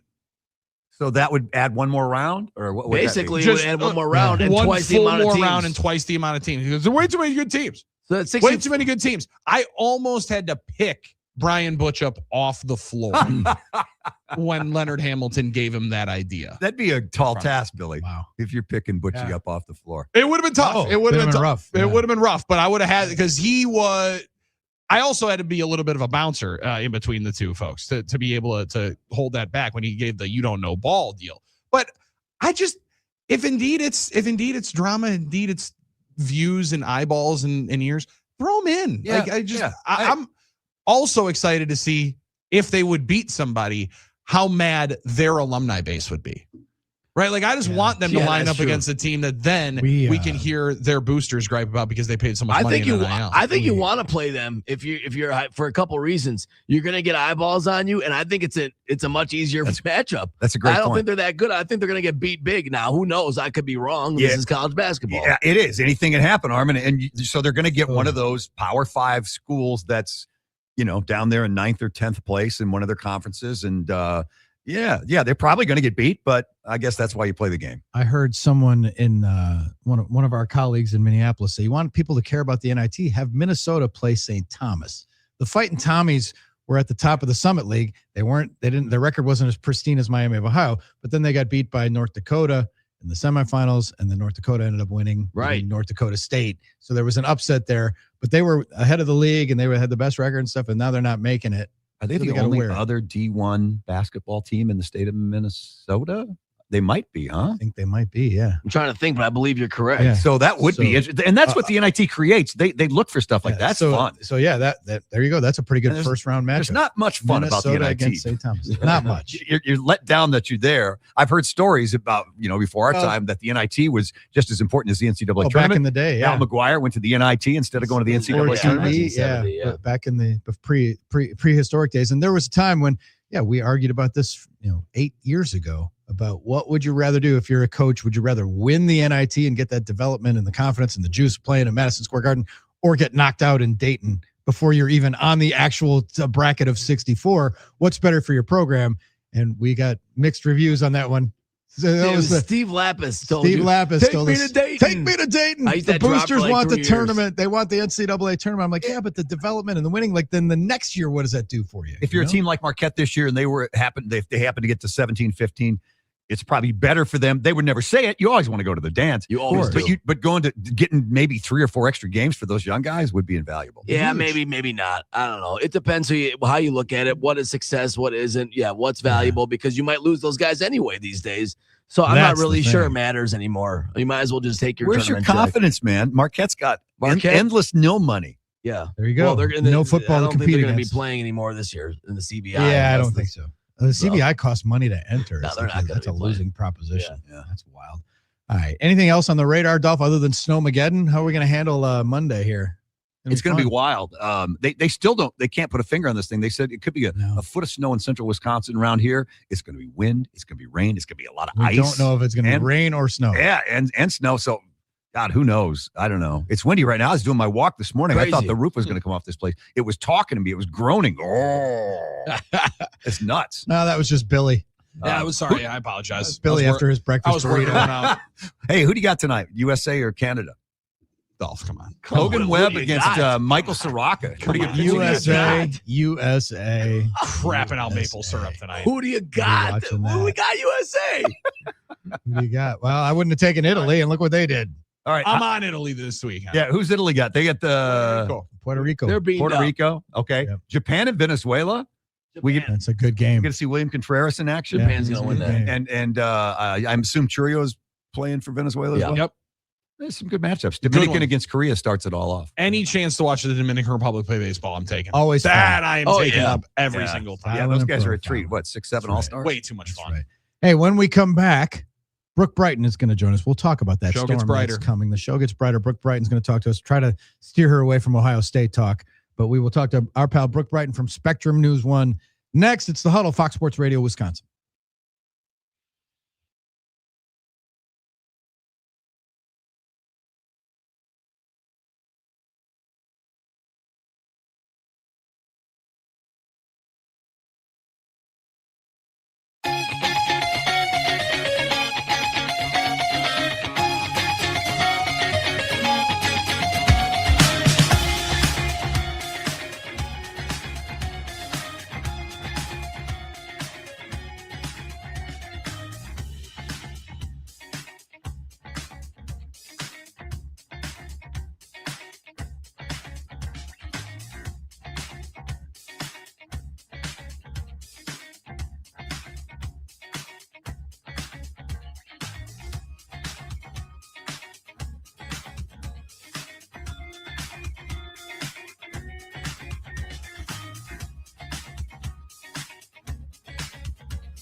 We are huddled up on a Friday in the good land. Drew, Billy, and Armen bringing it to you statewide, everywhere on the iHeart app, streaming live, Facebook, YouTube, and X. And we welcome to the program our friend, our returning champion is with us, Brooke Brighton from Spectrum News 1. Brooke, thanks for joining us. We know you're pretty busy today. You're stealing a lot of the airtime from the conference basketball tournaments and stuff, you know? I know. It's our own March Madness across the Badger State when it comes to weather this weekend. You're giving us the backdrop, too, of the radar and everything like that and the time lapse. Awesome. I'm enjoying that. I really am. Oh, good. I'm glad. Yeah, it's already active this morning, windy for today, and then just that winter storm. So one of my duties here, that self-appointed duties on the radio show, is I go out and watch the sunrise during one of the commercial breaks. So I go out and check out. That's so nice. Well, thank you, Brooke. I appreciate it. I need a little happiness. Need a little bright. That's because we're in a studio with no windows. We have to walk out. We got to see if there's sunlight. You can see what's happening, right? And you waking up far earlier than us, you understand what that battle will be. I didn't even think I was going to be able to open the back door again because of the wind tunnel we got going on here. How much is this going to change what we could see this weekend? Well, the wind for today, not changing anything. That's just with this system moving through. So the rest of today, wind gusts up to 60 miles per hour. When I was walking into work this morning, it felt like the wind was knocked out of me. I mean, that's how strong it is. You're just trying to stay upright walking outside. So, but this is just part one. There's a lot more to come. Oh, damn. So this is like the trilogy. Yeah, what do parts 2 and 3 look like? And this is one of those where it's hard enough to do forecasts and stuff, but there's a lot of variables in this system. And you're broadcasting, you're a statewide show, as are we. So you're broadcasting different parts. Like they're already getting snow up in Merrill and Wausau and central Wisconsin, according to our correspondents here. Yeah, I mean, we were showing off Rhinelander Airport this morning. There was just this one employee with this small little snowblower trying to keep up with all the snow. It's whipping around, completely different conditions compared to southern Wisconsin, which is pretty cloudy and overall quiet aside from the wind at the moment. Oh my gosh. So my man was just out there with an errands trying to clear off the runway so that they could get that jet up into the air. You could just tell he's like, I love my life. I love my life. Trying to get through that. I love my. What about your life? Brooke Brighton joining us, Spectrum News 1 weather. So what about your life this week? This is the high stakes. Everybody wants to know what's going to happen, and you don't really know when will you know and have a really good, confident idea of what's going to happen to us here, especially in the Milwaukee, Madison, the I-94 corridor on Sunday. Yeah, into Sunday, that's when we'll really get a good picture of what to expect. I was actually just working on a snowfall forecast map just now. Northern Wisconsin, getting a lot of snow. I'd say likely parts of northern Wisconsin will be seeing over a foot of snow. Now, southern Wisconsin, including the greater Milwaukee area, a little bit of a different story. As right now, models are indicating that we could start off with more of rain and wintry mix as we enter early Sunday, which would limit snow amounts. But we are definitely going to be seeing snow Sunday night through Monday. So that's going to impact our travel plans during that time period. How difficult was it when you get people sending you comments and different messages saying, Brooke, my phone's telling me that it's going to snow 39 inches of snow. What am I supposed to do with this? What are we doing here? How frustrating is that for you when you're like, hey, we're 7 days out. Let me actually get some understanding. Then we'll get you the actual forecast in a couple of days. My phone was blowing up all week long. And I appreciate they're coming to me with kind of asking questions like, this seems significant. Is this right? Right. Yes. I love when they ask the questions. Then I'm here to say, calm down. We're going to monitor this. I kind of compare it to March Madness with the brackets. 7 days out, you kind of get an idea of what kind of track weather systems typically take.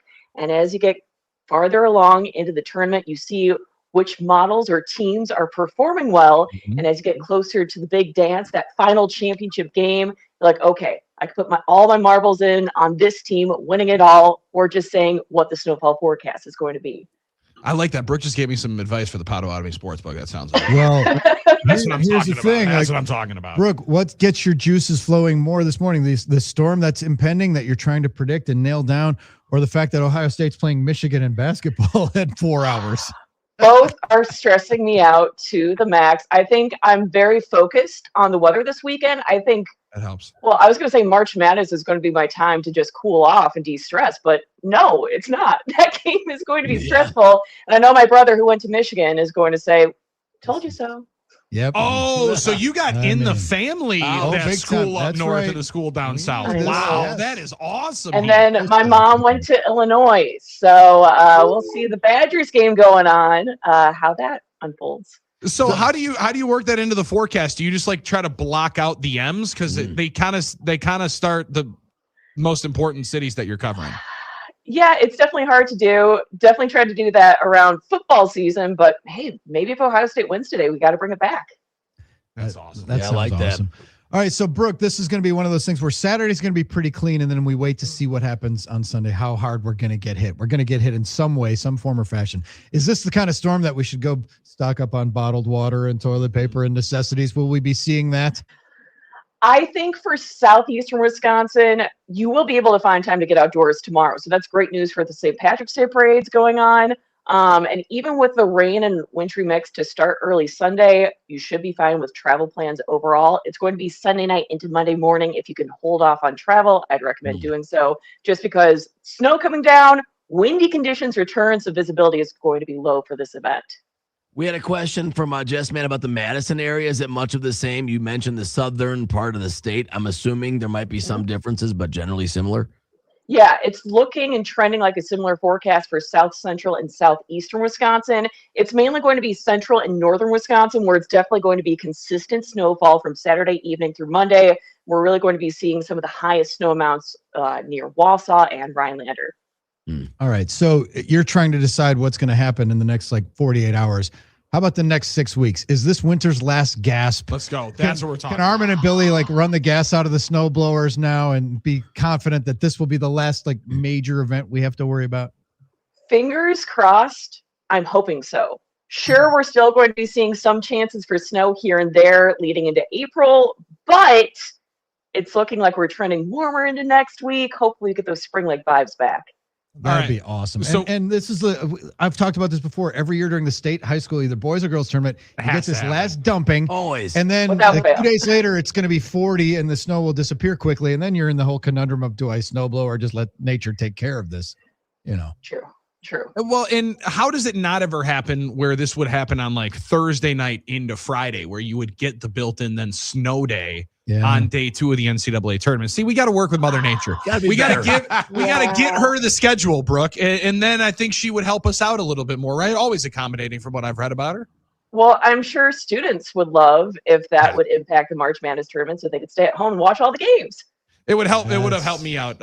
Change a lot of different, attendance records back in the day. Absolutely. So, all right, depending on where you are, it's just hunker down. But Sunday into Monday, and we're here, as you are, we'll be working Monday at 5 a.m. So our commute could be a little bit of a white knuckle ride on Monday morning. Definitely allow extra time for that Monday morning commute across the entire state because visibility is going to be low, and I guarantee it's going to take a lot longer than usual to get to wherever it is you need to go.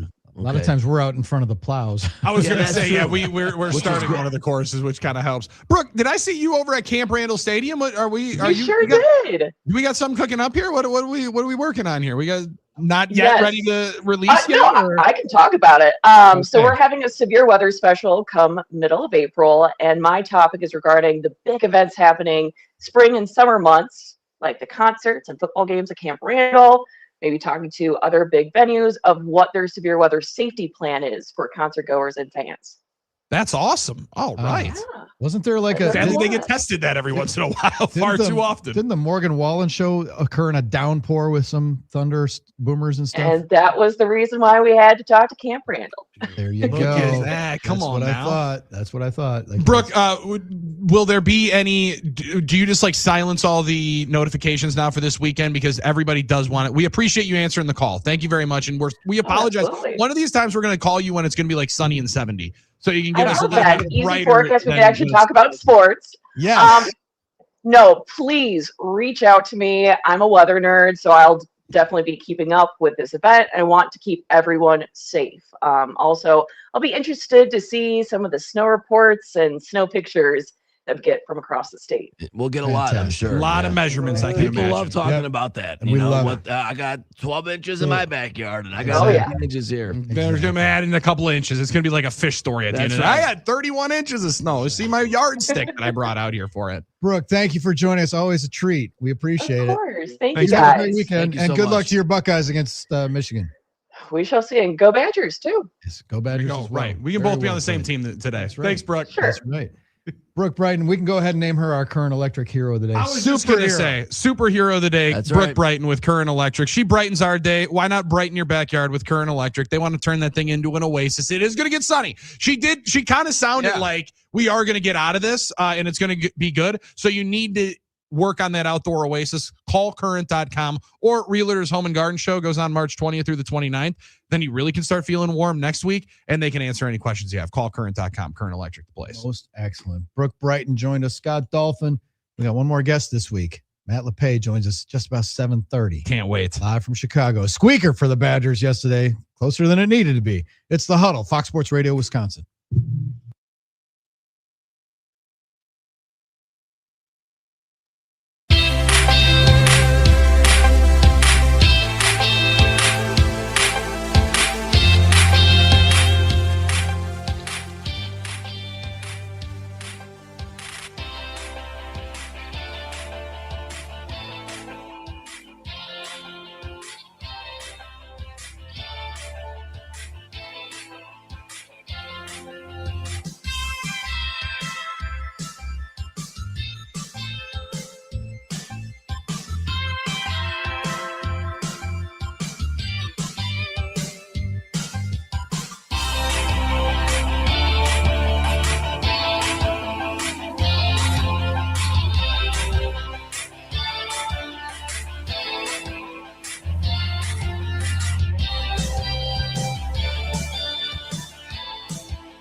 Good morning, Wisconsin, and welcome to the Huddle. I'm all for someone huddling if you have something to say.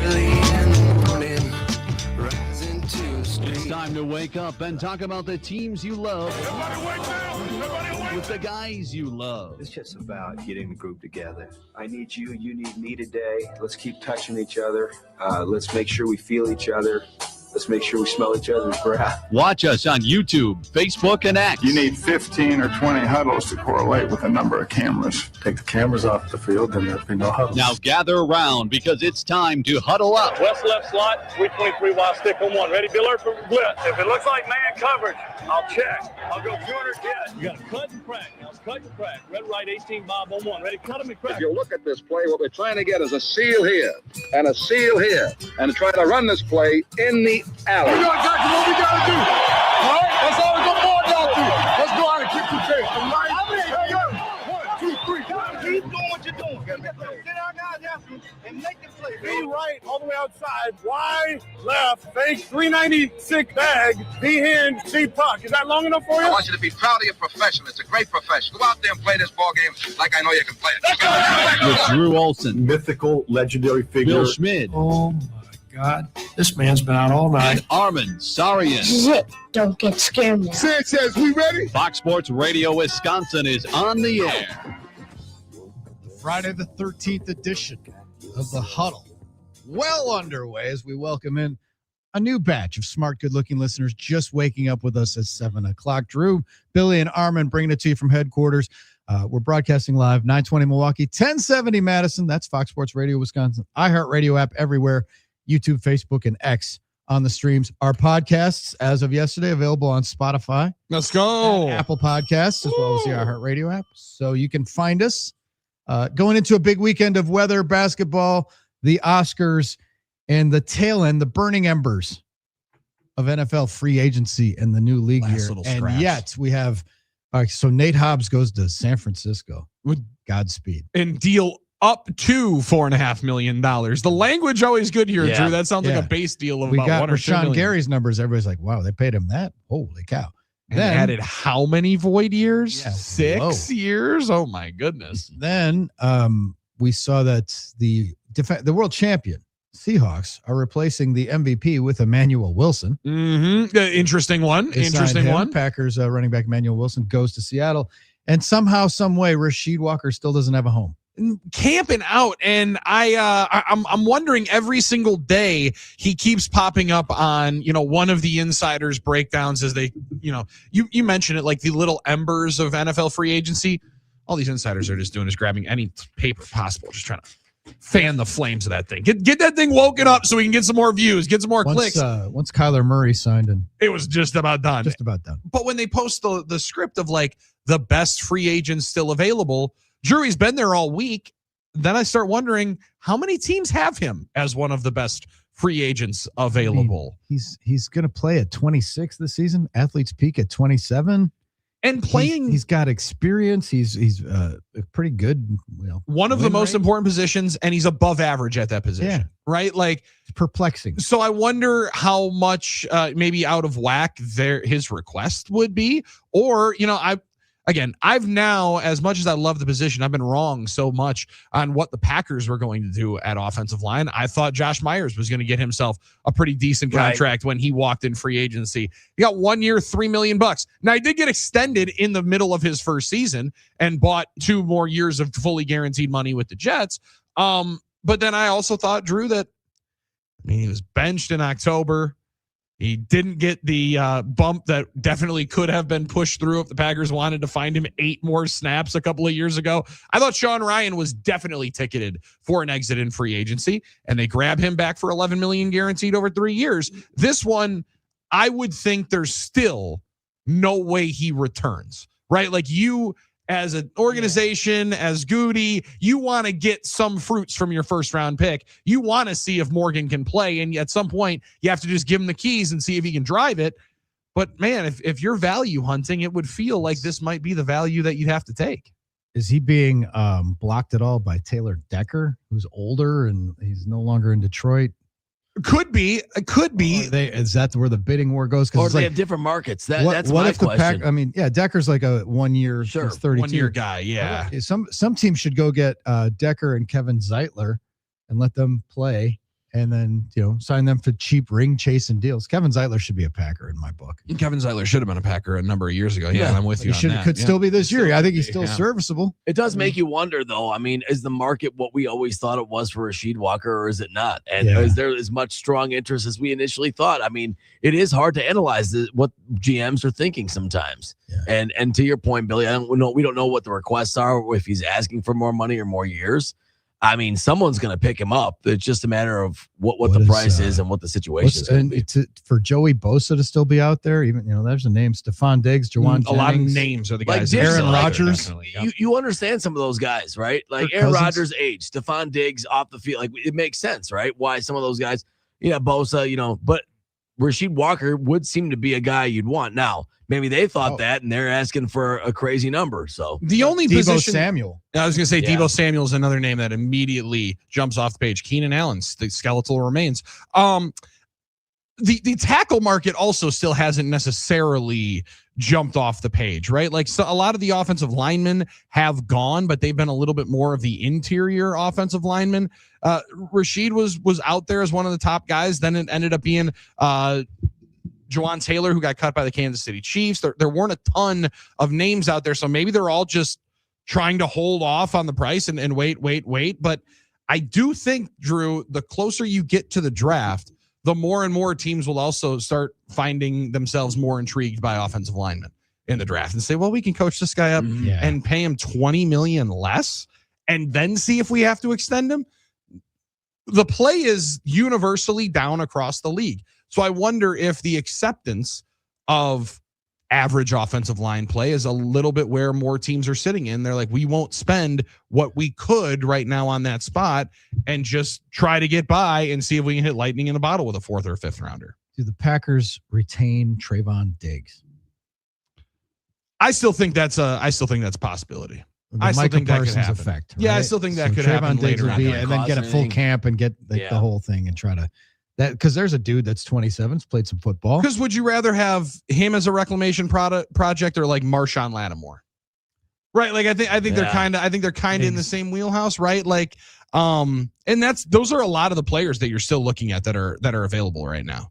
Right. Like Cam Jordan, who I wanted initially when the first moments of free agency came through. I would love that as a veteran pass rusher to drop in here. Yes. I would take him. You pair him on the other side of Micah Parsons later into games, a dude that continues to just put up big numbers. Had 10.5 sacks last year still. Yeah. Long in the tooth, but hey, still chasing it. Still a great specimen. Still a specimen. What about Bobby Wagner? Bobby Wagner still available. Guy. I like that one a lot. Well, and then you look at, they already got their linebacker. They got theirs and Zaire, but Bobby Wagner would be a good addition too. One of those ring chasing guys would be a great addition, especially if you're looking for, elder statesmen in the locker room. And stuff. Well, and it kind of is a different vibe because we haven't thought that for a while, right? Like it didn't seem like they were open to that. Now, when you trade for a 30-year-old, sign a 33-year-old, it would appear that you'd be open to it. I also think Calais Campbell's name is still interesting. I know we're starting to see the people matriculating out of Arizona. There was a rumor of Josh Sweat yesterday. You probably missed me with that one. But like if indeed there are certain Cardinals that want to pair up with Jonathan Gannon, maybe he was a little bit more dynamic in the locker room than in that speech of, hey, he took a lot of heat. How'd you guys get here? The Uber or took a lot of heat because the way one clip was edited. I mean, you could probably edit any clip that's guys just don't respond to, probably because they're not supposed to jump out of their chair all the time. I didn't think it was all that bad, but he's been getting a lot of heat on it. And you're right, Billy. You don't know the way players felt about a guy just based on one little thing like that. So, yeah, I'm kind of with you. And the way, for fans at least, it's differentiating that the name and the name you've heard and what he's done in the past versus what he can still be in the future, right? I mean, when you hear a guy like Marshawn Lattimore or one of these guys, you're like, wow. Well, that's a guy. I mean, man, they used to be really good. They've had really good years. That sounds like because you know the name and you recognize the name and you fall in love with what they've done in the past. Mm-hmm. That doesn't mean they're a better option than a guy you haven't, that's younger maybe that you haven't seen as much tape on or will have a better career going forward. And I think that's where a lot of fans get tripped up in that situation. It's also tough, Drew, like in baseball free agency or when you acquire a guy. I think you talked about it with certain players. You see their numbers. Oh, sweet. 33 home runs, 275. Well, this guy's going to be awesome. He's never going to go through a 2 for 48 stretch. Yeah. He's definitely not going to go for a stretch where he doesn't hit a home run for 6 weeks. Not a chance. All I've seen are his greatest hits and all of his highlights. There could be some slide here, but like you're shopping in a different bin. Joey Bosa is up there, as you mentioned. Another example. Projection of 1 year, $11 million. He had 5 sacks a year ago. The guy I mentioned, Cam Jordan, the projection would be maybe a slight bit less. He's like 5 or 6 years older, but he put up 10.5 sacks a year ago. Like there can always be a varying degree of real production once you get later into those years. I kind of ban guys that have been there, done that, and been in locker rooms, Drew, that have won. There's another name that would be interesting. Pass rusher side, Von Miller. Ooh. Still getting a check. Still out 9 there. sacks a year ago. Yeah, and quietly, right? I think a Very lot of people quietly. don't even realize he's still playing, but he did. But then the question is that there's always a risk with that age is when's the edge going to fall off? Drew and I had that great moment in the press box where you and I looked at each other and said, wait, Von Miller's on Washington? Yeah, what? We're looking through the big card. Right. Oh, he's active. Okay. Oh, and he's playing okay. And he's playing, and he's out there. And he's chasing around Jordan Love a little bit. There are some guys that are outliers. You think of Calais, guys that are really good at those positions later into their years, right? Well, and the guys that we named are Hall of Famers.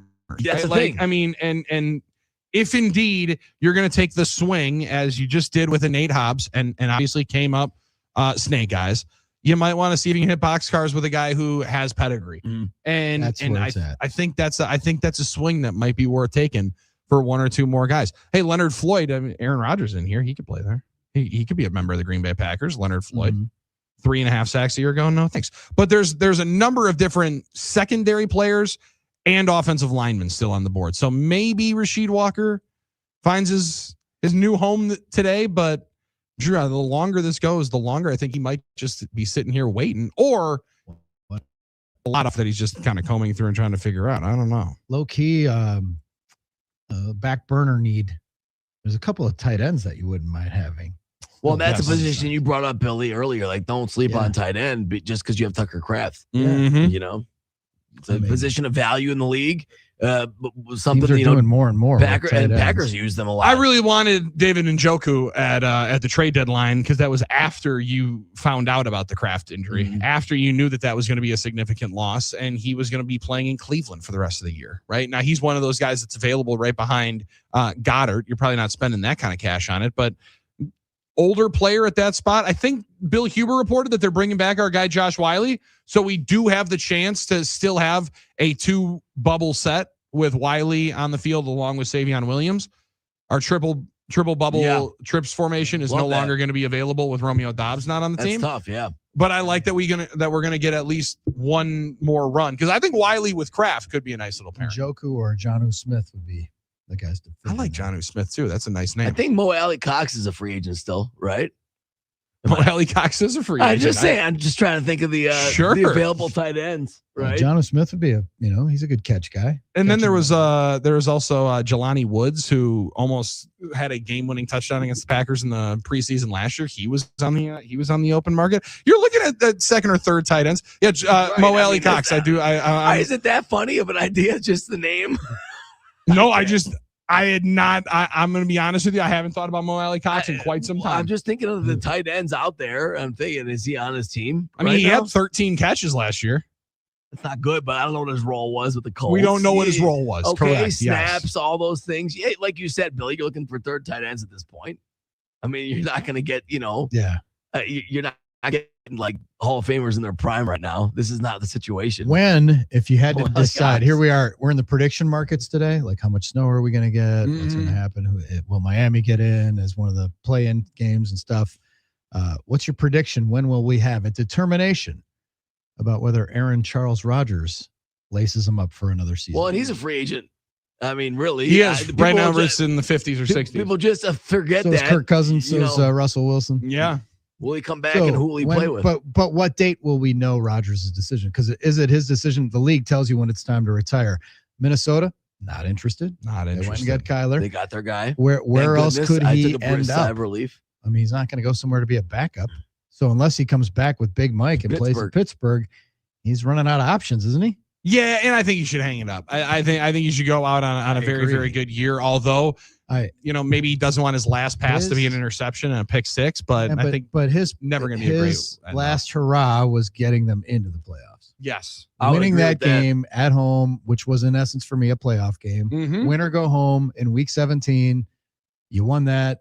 Got the interviews. That was your moment. You got to give Tomlin the blow the kiss moment as he walked off. That was your exit, yeah. and then you walk off with Tomlin. And as much as people you've mended fences with Mike McCarthy, no need to go out. Yeah, there. but as a fan, there's a chance to see him on the sideline with Mike McCarthy one more time. Jordan, but he's Jordan resist. with the Wizards at this point. He's a Michael Jordan guy.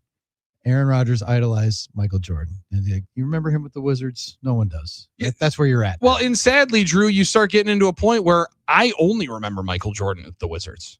Right? Yeah, like people don't like this. Like that's the only Jordan I ever watched. And you Space Jam. And you don't want people to remember that. You don't want people to have that in a certain vintage of people only remembering you. Like there's certain people that remember Brett Favre mostly as a Viking. I would be in the spot of let's be done with this. Be proud and go off and apparently just have a bunch of.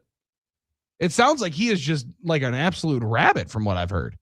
He's trying to be. Him and his wife. That's why I'm working out because I want trying her to do it all the time. He wants her to want to do it all the time. He didn't say he was, did he, or something like that? And I know, that's fair. And they've been getting. He's telling you that's his goal.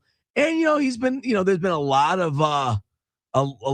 They've had the stalker issue. He's saying he's not living at the beach anymore. Well, he gets out of football, Drew. He could go over to Game Day Men's Health, and they could probably help him out with Very that. much Trying to get it up, get it in moment. There you go. That's there's a lot of different science that can help you out later into life if he just hangs up them cleats. There is absolutely. So, and he's gonna try to figure it out. Remember, he wants to go away. He's seeing it. Yeah, he wants to go away. He doesn't want to. Let's say that Rodgers hangs it up. The phone doesn't ring for Russell Wilson, Flacco. Unsigned. End of an era, man. And then, like the first time somebody gets hurt, the first time a quarterback gets hurt, whether it's in camp or in the week 1 or 2, the phone's ringing. Which emergency line are you picking up? Well, we got 4 years. We learned that in Phillip Rivers. We got 4 years. It could still happen 4 years at least. Phillip Rivers. I'm talking about like this year because Phillip Rivers isn't coming back. No, but I'm saying he's showing 4 years off the couch. No one will. You'll hear it reported that Aaron was called. Even if he wasn't. Yeah. Well, you got to FaceTime him because he can't get reception. Because he didn't get reception. Russell Wilson, I don't know anybody wants team 3 in there in the middle of the season. The interesting one is Kirk O'Chains. I mean, now that Kirk Cousins isn't going to be the Vikings quarterback, Drew, I think he's gonna sit himself right back into that Kohl's Cash comfy recliner he's got and say, hey, my hotline's open whenever anyone gets hurt. Kirk Kohl's Cash. He'll be the next Phillip Rivers. He will be for years. And guess what? He ain't playing for free. When you call Kirk on week 7 because your quarterback just blew out, you're going to have to pay. And it's going to be market rate because we're not doing this stuff for free. He'll get a number. That's Business for sure. of Sports Hall of Famer. That's for sure. Absolutely. Absolutely. Our friends at Orthopedic Associates Wisconsin are the best in the business. You need to check them out. If you've got any nagging pains that have been bugging you, don't be a moron like me and limp around on a bad hip for a year and a half. No. Go to Orthopedic Associates Wisconsin, orthowisconsin.com, the website. That's where you start your journey. And you learn about these facilities and you go see them and you see how everything is first class, world class, right here at home. The locations are amazing. Johnson Creek coming online soon. Check them out at orthowisconsin.com as I get ready to celebrate and mark the 2-year anniversary of my hip replacement surgery with Dr. Matthew Bong. I will be looking into getting the other one done soon, more likely than not. And I completely trust, and I had such a good experience the first time. I tell people about it a lot, that one of the best decisions of my adult life was visiting orthowisconsin.com and starting my journey right there. Orthopedic Associates of Wisconsin. There is a difference. What will the difference be for the Badgers today? Well, we're going to find out. Against Illinois? Maybe a good breakfast that they're having right now. Matt Lepay will join us from Chicago. That is coming up next. It's the Friday edition of The Huddle with Drew, Billy, and Armen, Fox Sports Radio, Wisconsin.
Friday edition of the Huddle continues. Drew, Billy, and Armen bringing it to you.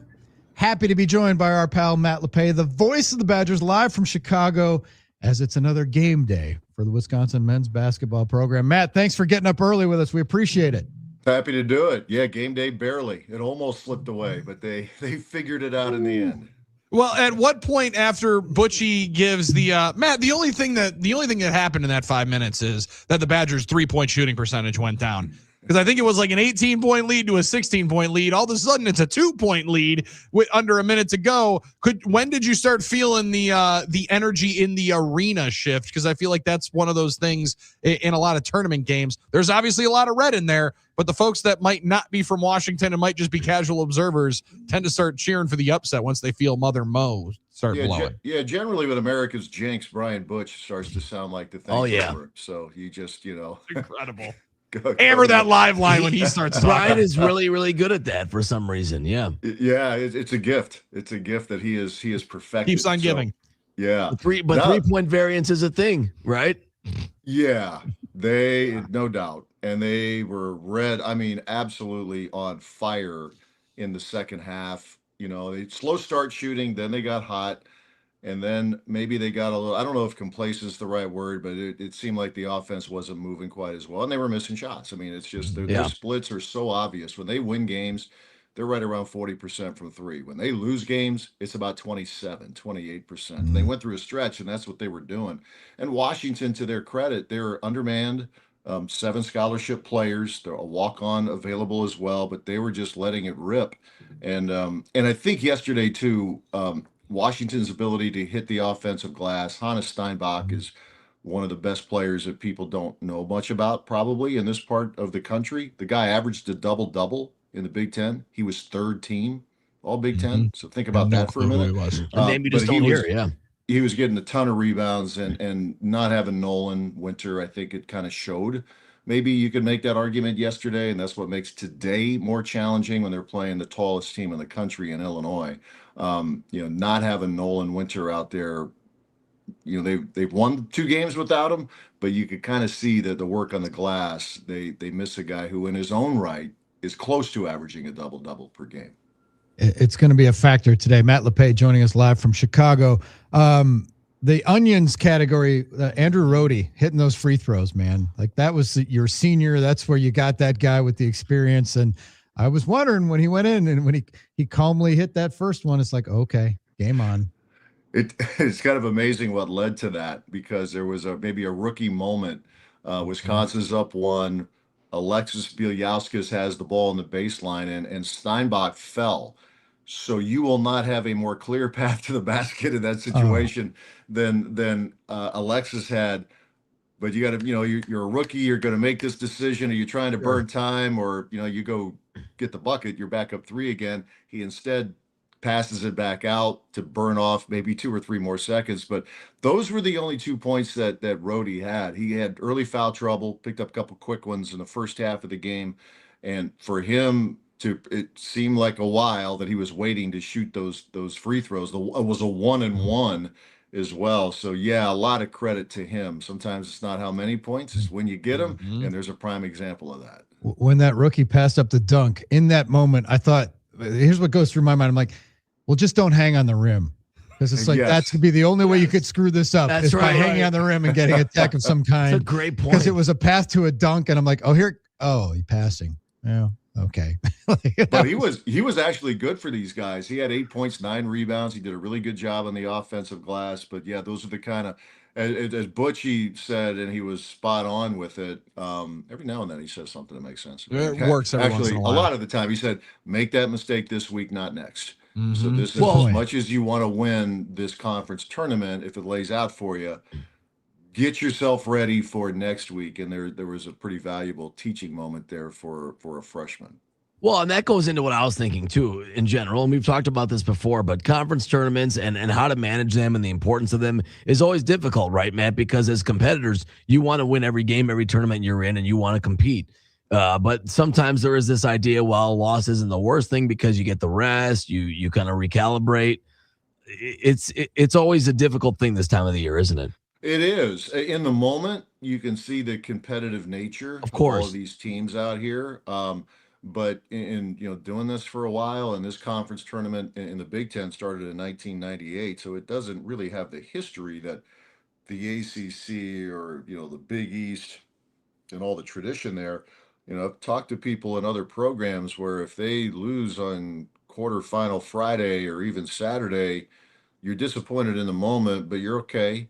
It gives you, if you're one of those safely in the field kind of teams, like you get yourself rested, recovered, and then get ready for the big tournament. But it is, it's just the weirdest thing, Armen, because I've seen some of the better, more entertaining Wisconsin basketball games in my time doing this in the Big Ten tournament. But it's a strange dynamic, because if you get to Sunday and if the confetti's falling for you or not, a half hour later, you're finding out where you're going, what seed you got, when you're playing your NCAA tournament game. Yeah, the Big Ten tournament, when everybody's asking about the relevancy and the longevity of conference championship games in college football, they're like, hey, hold our beer. All right, we're still making money. We'll figure it out. There's inventory, and television stations need more of it. But it's a strange feeling, because like Rhodey, those shots, he shoots 27 foul shots all year long. Yeah. And he waited all year, but kind of his whole life as a Brookfield guy to be able to have them. And Matt, you're right. So many great games happen this week. I think a lot of basketball fans and purists love this week. Some almost maybe more than next week, just because of the ultra damnation that's going to be made on your season after next week's tournament. That comes up. There's so much drama this week, and this is all the pre-tournament talk. Miami losing yesterday, 31-1. What does that mean? Is the MAC a 2-bid league? You would think so. Like we'll find out together on Sunday, and then Auburn. For some reason, Auburn's still in the conversation. At what are they? 17-16 or so, 17-15 or something like that. So there's all of that goes on, and there's the anticipation. This is why people love March Madness, because what do these conference tournament games mean in regards to seeding? Does a bubble team play its way in or finish playing itself out? There is the intrigue of it, but we all know why these conference tournaments exist. It's inventory, it's money. And for the conference, going back to when Jim Delaney was the commissioner, he just felt it was really important for the Big Ten to play the final conference championship game that leads into the selection show. There would probably be some coaches who would beg to differ with that, but it's one of those traditions that the league has viewed as very important. So it's probably not changing anytime soon. Well, get the tradition of the pinwheel back then, please. Put that at center court. Then we need that thing, especially with the extra teams in there. The flag and the colors would be so much better. The Mountain West, not the Mountain West. The Big Sky is still using that logo. That's kind of got all those like little stripes. It's kind of like the old Blazers logo, like the Trailblazers logo. But I agree. Pinwheel. We want the pinwheel back. Nice. Well, anything's better than what the Big 12 tried and apparently is now. Oh my gosh! Some of those geniuses over there. It's like back to they got wood now. They do a great job of screwing up a nice event. Let's have this brainstorm about the floor. What are you watching back there? Nothing. Everything's fine. I was just looking for. Were you trying to find the definition of automatic qualifiers again? Friday, I wasn't. Sorry. Friday the 13th. Gremlins in the. So, Matt, I remember a couple weeks ago asking you when the John Blackwell explosion was going to happen. Was that yesterday? Because it looked pretty much vintage John Blackwell. Yeah, and he was really good against Purdue too last Saturday. So he's just just kind of letting it rip again. And you never know with guys. This team has had. They don't talk about it a lot, but they had a pretty good little flu deal that went through the various members of the team, and then how they felt. And you could just, Greg Gard made the statement yesterday in his press conference that you can see a look in John's eyes when he's really dialed in, and you can see the other look as well. Coaches are better than the rest of us probably at reading if it's body language or just a look that you get. I know Bo Ryan talked about that all the time. He did in a recent pod with Butchie. He'd look at everybody coming into practice, and you could get an idea of what that day was going to be like for him. But John has had the good look here, and he's healthy, and he's just so locked in right now with what he did. 34 points, most ever by a Badger in the Big Ten tournament. It's his personal high. And Nick Boyd had 9 assists. We think about his ability, his speed with the basketball, his ability to go to his left, what everybody in the world knows. He loves to go to his left, but he's still able to do it. But he had 9 assists in the game as well. But this backcourt, if they keep playing like this, This week you hope, and next week you really hope that if they continue to click the way they have been, then this team could be hanging around the tournament for a while. And for those Badger fans down going to the United Center right now, 28-1 to make the Final Four are the Badgers at certain institutions. Man, when we talked to Butchie earlier in the week, he had mentioned Boyd's playmaking ability right there, and the 9 assists are maybe the easiest way of showcasing it.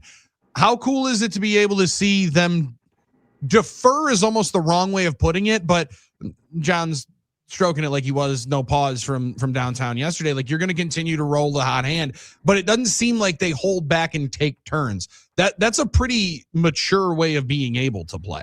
Yeah, and I think they would tell you it took a while to gel. I mean, they're very competitive guys. They went up against each other a lot in the summer drills. And John's the veteran. He's the junior. He's the emerging star. And then here comes Nick Boyd in the portal as a 1-year guy. Been to a Final Four at FAU. People knew in the game, knew his reputation. He's going to have the ball in his hands a lot. He's a really good playmaker, and it made sense that it was going to take some time. John had some really good scoring games early, and then there was a stretch where you could tell this isn't. They're not quite as connected as you would want.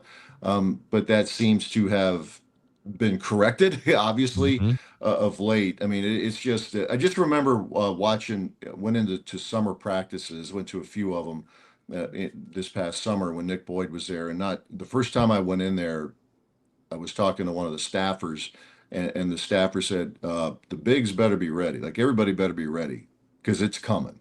You're going to get a fastball, and you better be ready to catch it and then get your bucket. And not 2 minutes after that exact thing happened. I mean, Boyd can score it, and he can hit the 3 as we saw yesterday, and he can drive to the bucket. But I think what helps too, Billy, is that, we talk about the team's inability most of the time, not all the time, but most of the time to defend Boyd, even when he's going to his left. But you got to play him relatively honestly because there are so many other good shooters. There's Blackwell, Rapp can get hot. Everybody on the floor, it seems, has an ability to shoot the ball from the 3-point line. So, and Boyd knows that, and he's taken advantage of that, either going hard to the rim or being able to drive and spray it out. So the people around him have been a big help. Facing Illinois, and obviously this is in Chicago. Do you expect there to be a partisan crowd? I mean, obviously a little bit, or is that going to be a little overstated because it's still a neutral environment? Wisconsin's close, all those things. What do you think about that? Yeah, I think it'll feel more like a home game for Illinois, I'm sure. I mean, there'll be Badger fans here, but for sure, and there were yesterday.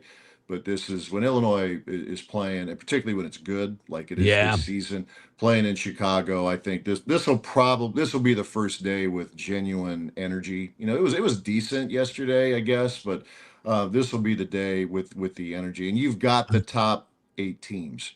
You got Ohio State, Michigan, Wisconsin, Illinois, Purdue, Nebraska, UCLA, Michigan State. You got the big hitters in the league playing, but I think of the games, the second one could have the most energy because, as I said, Badger fans will be there, but there'll be a lot of orange and blue in there as well. Any wigs? That's a good point. That's I forgot about that. Yeah, the boys slap one on before the game. You better run one out there. All right, so I'd love to see Butchie put it on. In closing here, there's no Ion Team Media starts with me, so I have to ask Matt. Being a 1:30 tip again yesterday, that's kind of like working a Brewers Cubs game at Wrigley. You got your choice. You can get into places early. Did you go for a nice steak? Did we go to Gino's East? Where did you and Butchie? Did you paint the town? Because I would probably just be leaving the lodge right now if it was me, or at least I would have been out till 5 and then just getting in. And here you are, rested and ready to call a game at 1:30. True confessions. I did that very thing back in the day. A long time ago. Like, the games were truly an interruption to the social component of the Big Ten tournament. The lodge was visited many, many times, but no, my bride is here. Butchie's got his family with, so the bride and I went out to dinner. Shout out Shaw's Crab House, great job.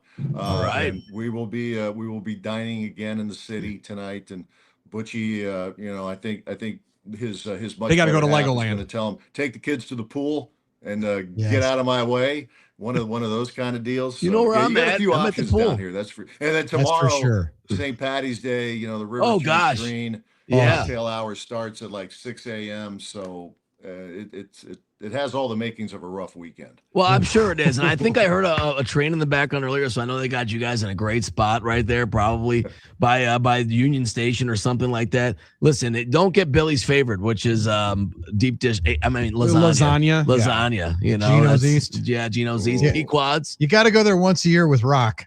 You got to go to Geno's East. A given. It's a given. That is a given. I thought the same thing, Drew, when you mentioned those times that, yep, this is a 3-game set at Wrigley Field. You know, 1:30, get out of there. The night is yours. You cover a day game, and then you get back to the hotel, and the USA Today is in front of your door. That's a pretty good day. Those were the days. That's great. What a good one. Now you can't even get a paper. Oh, those were the days, man. I want the paper, Billy. Yes. All right. Being in the lodge until 5 a.m. Yes. Yeah, those were the days. Good stuff. It was good I stuff. can't even stay up till 5 p.m. That's a different deal. God. Times have changed. Yeah, back in the day, they used to have the media hospitality where they took care of you, and you could get various beverages for free. So there were times that the night out started around 11 o'clock, and these days I'm out. I'm gone. Yeah. Well before 11. Well before. Well, and luckily you guys were the OT game instead of the game before you, because otherwise what would we have heard? Maybe like an hour and 45-minute pregame show that we would have been able to. Yeah, we've done that before. Did it at the tournament last year. We did it in Milwaukee a few years ago. Yeah, I know Foster's when Chris did a game with Butchie. That's one of the reasons said we don't really need to do an hour pregame here, do we? No, let's go a half hour. So we were in good shape. I was very grateful that the kid from Iowa missed that shot at the horn. So we weren't waiting an extra 15, 20 minutes to start. When we had Foster's on during the Olympics, I mentioned that same thing. He goes, we got to know each other really well. Really well. We got to know each other really, really well. Nobody needs overtime in a conference. No, come on. Make it to the championship game. Get a ghost runner in there. Enjoy the call today, Matt. Thanks for hanging out with us. We appreciate it. All right, boys. Take care. Thanks, Matt. Matt Lepay, the voice of the Badgers. He'll be courtside with Butchie. Illinois tip is at 1:30 today. And still courtside. Ohio State. Yeah. And still courtside in college hoops. That's the one beauty of college basketball is that they are still courtside. Damn, I don't know. There's like 1 or 2 teams in the NBA that still put any of the broadcast. They're not perched up anymore like the NBA guys are. So all right. Gonna take a quick break. It's our last one of the week. Let's make it a good one. I can't wait. It's the Huddle, Fox Sports Radio, Wisconsin.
Drew, Billy, and Armen closing ceremonies. Time for a little who's hot and who's not, presented by Donovan Jorgensen.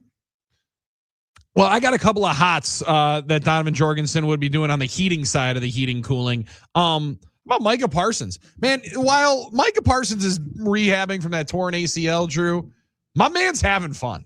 He's out here living his life. He's having himself a damn offseason. Was out watching the Edmonton Oilers last night and had himself a jersey swap with Connor McDavid over here. Packers jersey in McDavid's hand. He likes a little puck. I like that. He's a big hockey fan. Yeah. He was at the Badgers Penn State hockey game. But Drew, maybe in the not category on this jersey swap, and maybe we need a ruling here. I can't zoom all the way in. It kind of looks like Micah signed it to McDavid. How do we feel about that? Rolling it to McDavid on the addressing of the little thought that inscription. That was his first name? Potentially. Potentially. Man. Or just that's how we talk about it. One name. I guess we do use last names in sports a lot, but usually in jersey swap, it is the first. I wonder if he thinks McDavid's the guy's name. Definitely doesn't. But I thought it was hilarious when I read it. Yeah. And saw enough people laughing about it. Like, that's an interesting way of doing the jersey swap titling, Drew. Yeah, that's pretty funny. So yeah, Micah's enjoying himself. He's hot. John Blackwell's hot as well. Hot. Who's not? I don't know if you guys saw and what your guys' Priester's takes were. wrist. Yeah, Quinn Priester's wrist is very much not hot. Nice try of the. It was a good explanation by Murph to try to get everybody up to speed on what it all was. Nerve impingement. There were a lot of medical terms in there, Drew, that just went right over my head. Yep. Entrapped nerve. How do we not have that? How do we not see that was going to be a problem? It is kind of strange. The human body is a strange thing. You never know how it's going to react. I mean, you can't just, it's not a machine. I mean, it is, but you know what I mean? Right, well, luckily for the machines that function and malfunction, Donovan Jorgensen Heating and Cooling is here with you, serving your community for over 40 years. DonovanJorgensen.com. Go learn about their 60-month zero-interest deal going on select systems right now. And they're very important. They might be very important to have this weekend, too. I know power might be an issue. So to celebrate our final show of the week, might need a Drift Seltzer in our future. Time for our Wake and Bake story, brought to us by HappyPlaceHemp.com. Rob and Chris work out of Muskego, make the best CBD products you'll find anywhere. They ship with dizzying speed, no matter the weather. Check them out at HappyPlaceHemp.com. Use the code HUDDLE for 25% off and free shipping. The other codes are going away and being phased out, so use the code HUDDLE. That is the one to get you 25% off and, of course, free shipping. Drift Seltzer time is almost upon us. Armen's got our Wake and Bake story for us. Well, they always say what happens in Vegas stays in Vegas. Well, that's actually not the marketing anymore, but it used to be the marketing for Las Vegas. And another, brilliant, by the way. It was. Another was a great one. Oh, another situation in a long line of Las Vegas stories that hasn't had the best, reputation recently. Another Las Vegas hotel guest says she was stung by a scorpion while staying at the off-strip resort Silver Sevens, way off-strip there. So on the flight the next morning, her foot swelled up, leading to nearly $500 in medical bills. Now, you might remember there was a guy that got stung in his sleep by a scorpion as well recently within the last year. That one hit him right in the downtown business district, so he's had bigger problems than that. This one is just a foot, but in a tradition unlike any other, the hotel waived a room charge, but did not waive the resort fee. So there you go. You want to get rid of those resort fees in Vegas, you can't even use the I got stung in the foot by a scorpion excuse. You might have some medical bills. You might have all kinds of things going on, and you will also be paying that resort fee. So watch out when you're out there. I don't think it's common, but yes, it is still a desert. All right. Now I wonder what would get you the resort fees waived. Waived, right. I did get one night waived once when the fire alarm went off at 3 a.m. Lars successfully argued for that. Yeah. But it's not easy. Now, getting the room charge waived, but not the resort fee does seem kind of funny to me. It's always like, no, this resort fees are tradition now. Nothing can stop it, Did anybody ever sue them for false advertising? What happens in Vegas stays in Vegas. Well, explain the STD that I had to get treated. There you go. Yeah, so some diseases, some things come home with some you. diseases herpes. come home. That stuff will come back with you. Including a swollen foot Including because of a swollen scorpion. foot, that itch that comes and goes, and then the, of course, the regret and the shame that you drag out of there as well. I mean, the bank statements and the receipts on your ATM, cash withdrawal. If you're saying it's Silver Sevens, I'm sorry. I mean, you take Madison, you're I like that spot. That's the old terrible casino that used to give a chance to win your airfare. Yeah, that was it. I like that spot. The good old days. Absolutely. All right, what a power pack day we had. Heading into Snowmageddon, Selection Sunday. On Monday, we'll catch up with Matt Miller about the Oscars, which people will be watching as they're hunkered down, snowed in. So it should be a wonderful weekend of sports and spectacle, as always. Been a lot of fun snow week. angels in the future. Thanks for folks for getting up early with us. We will see you at 5 a.m. on Monday. We hope. Peace.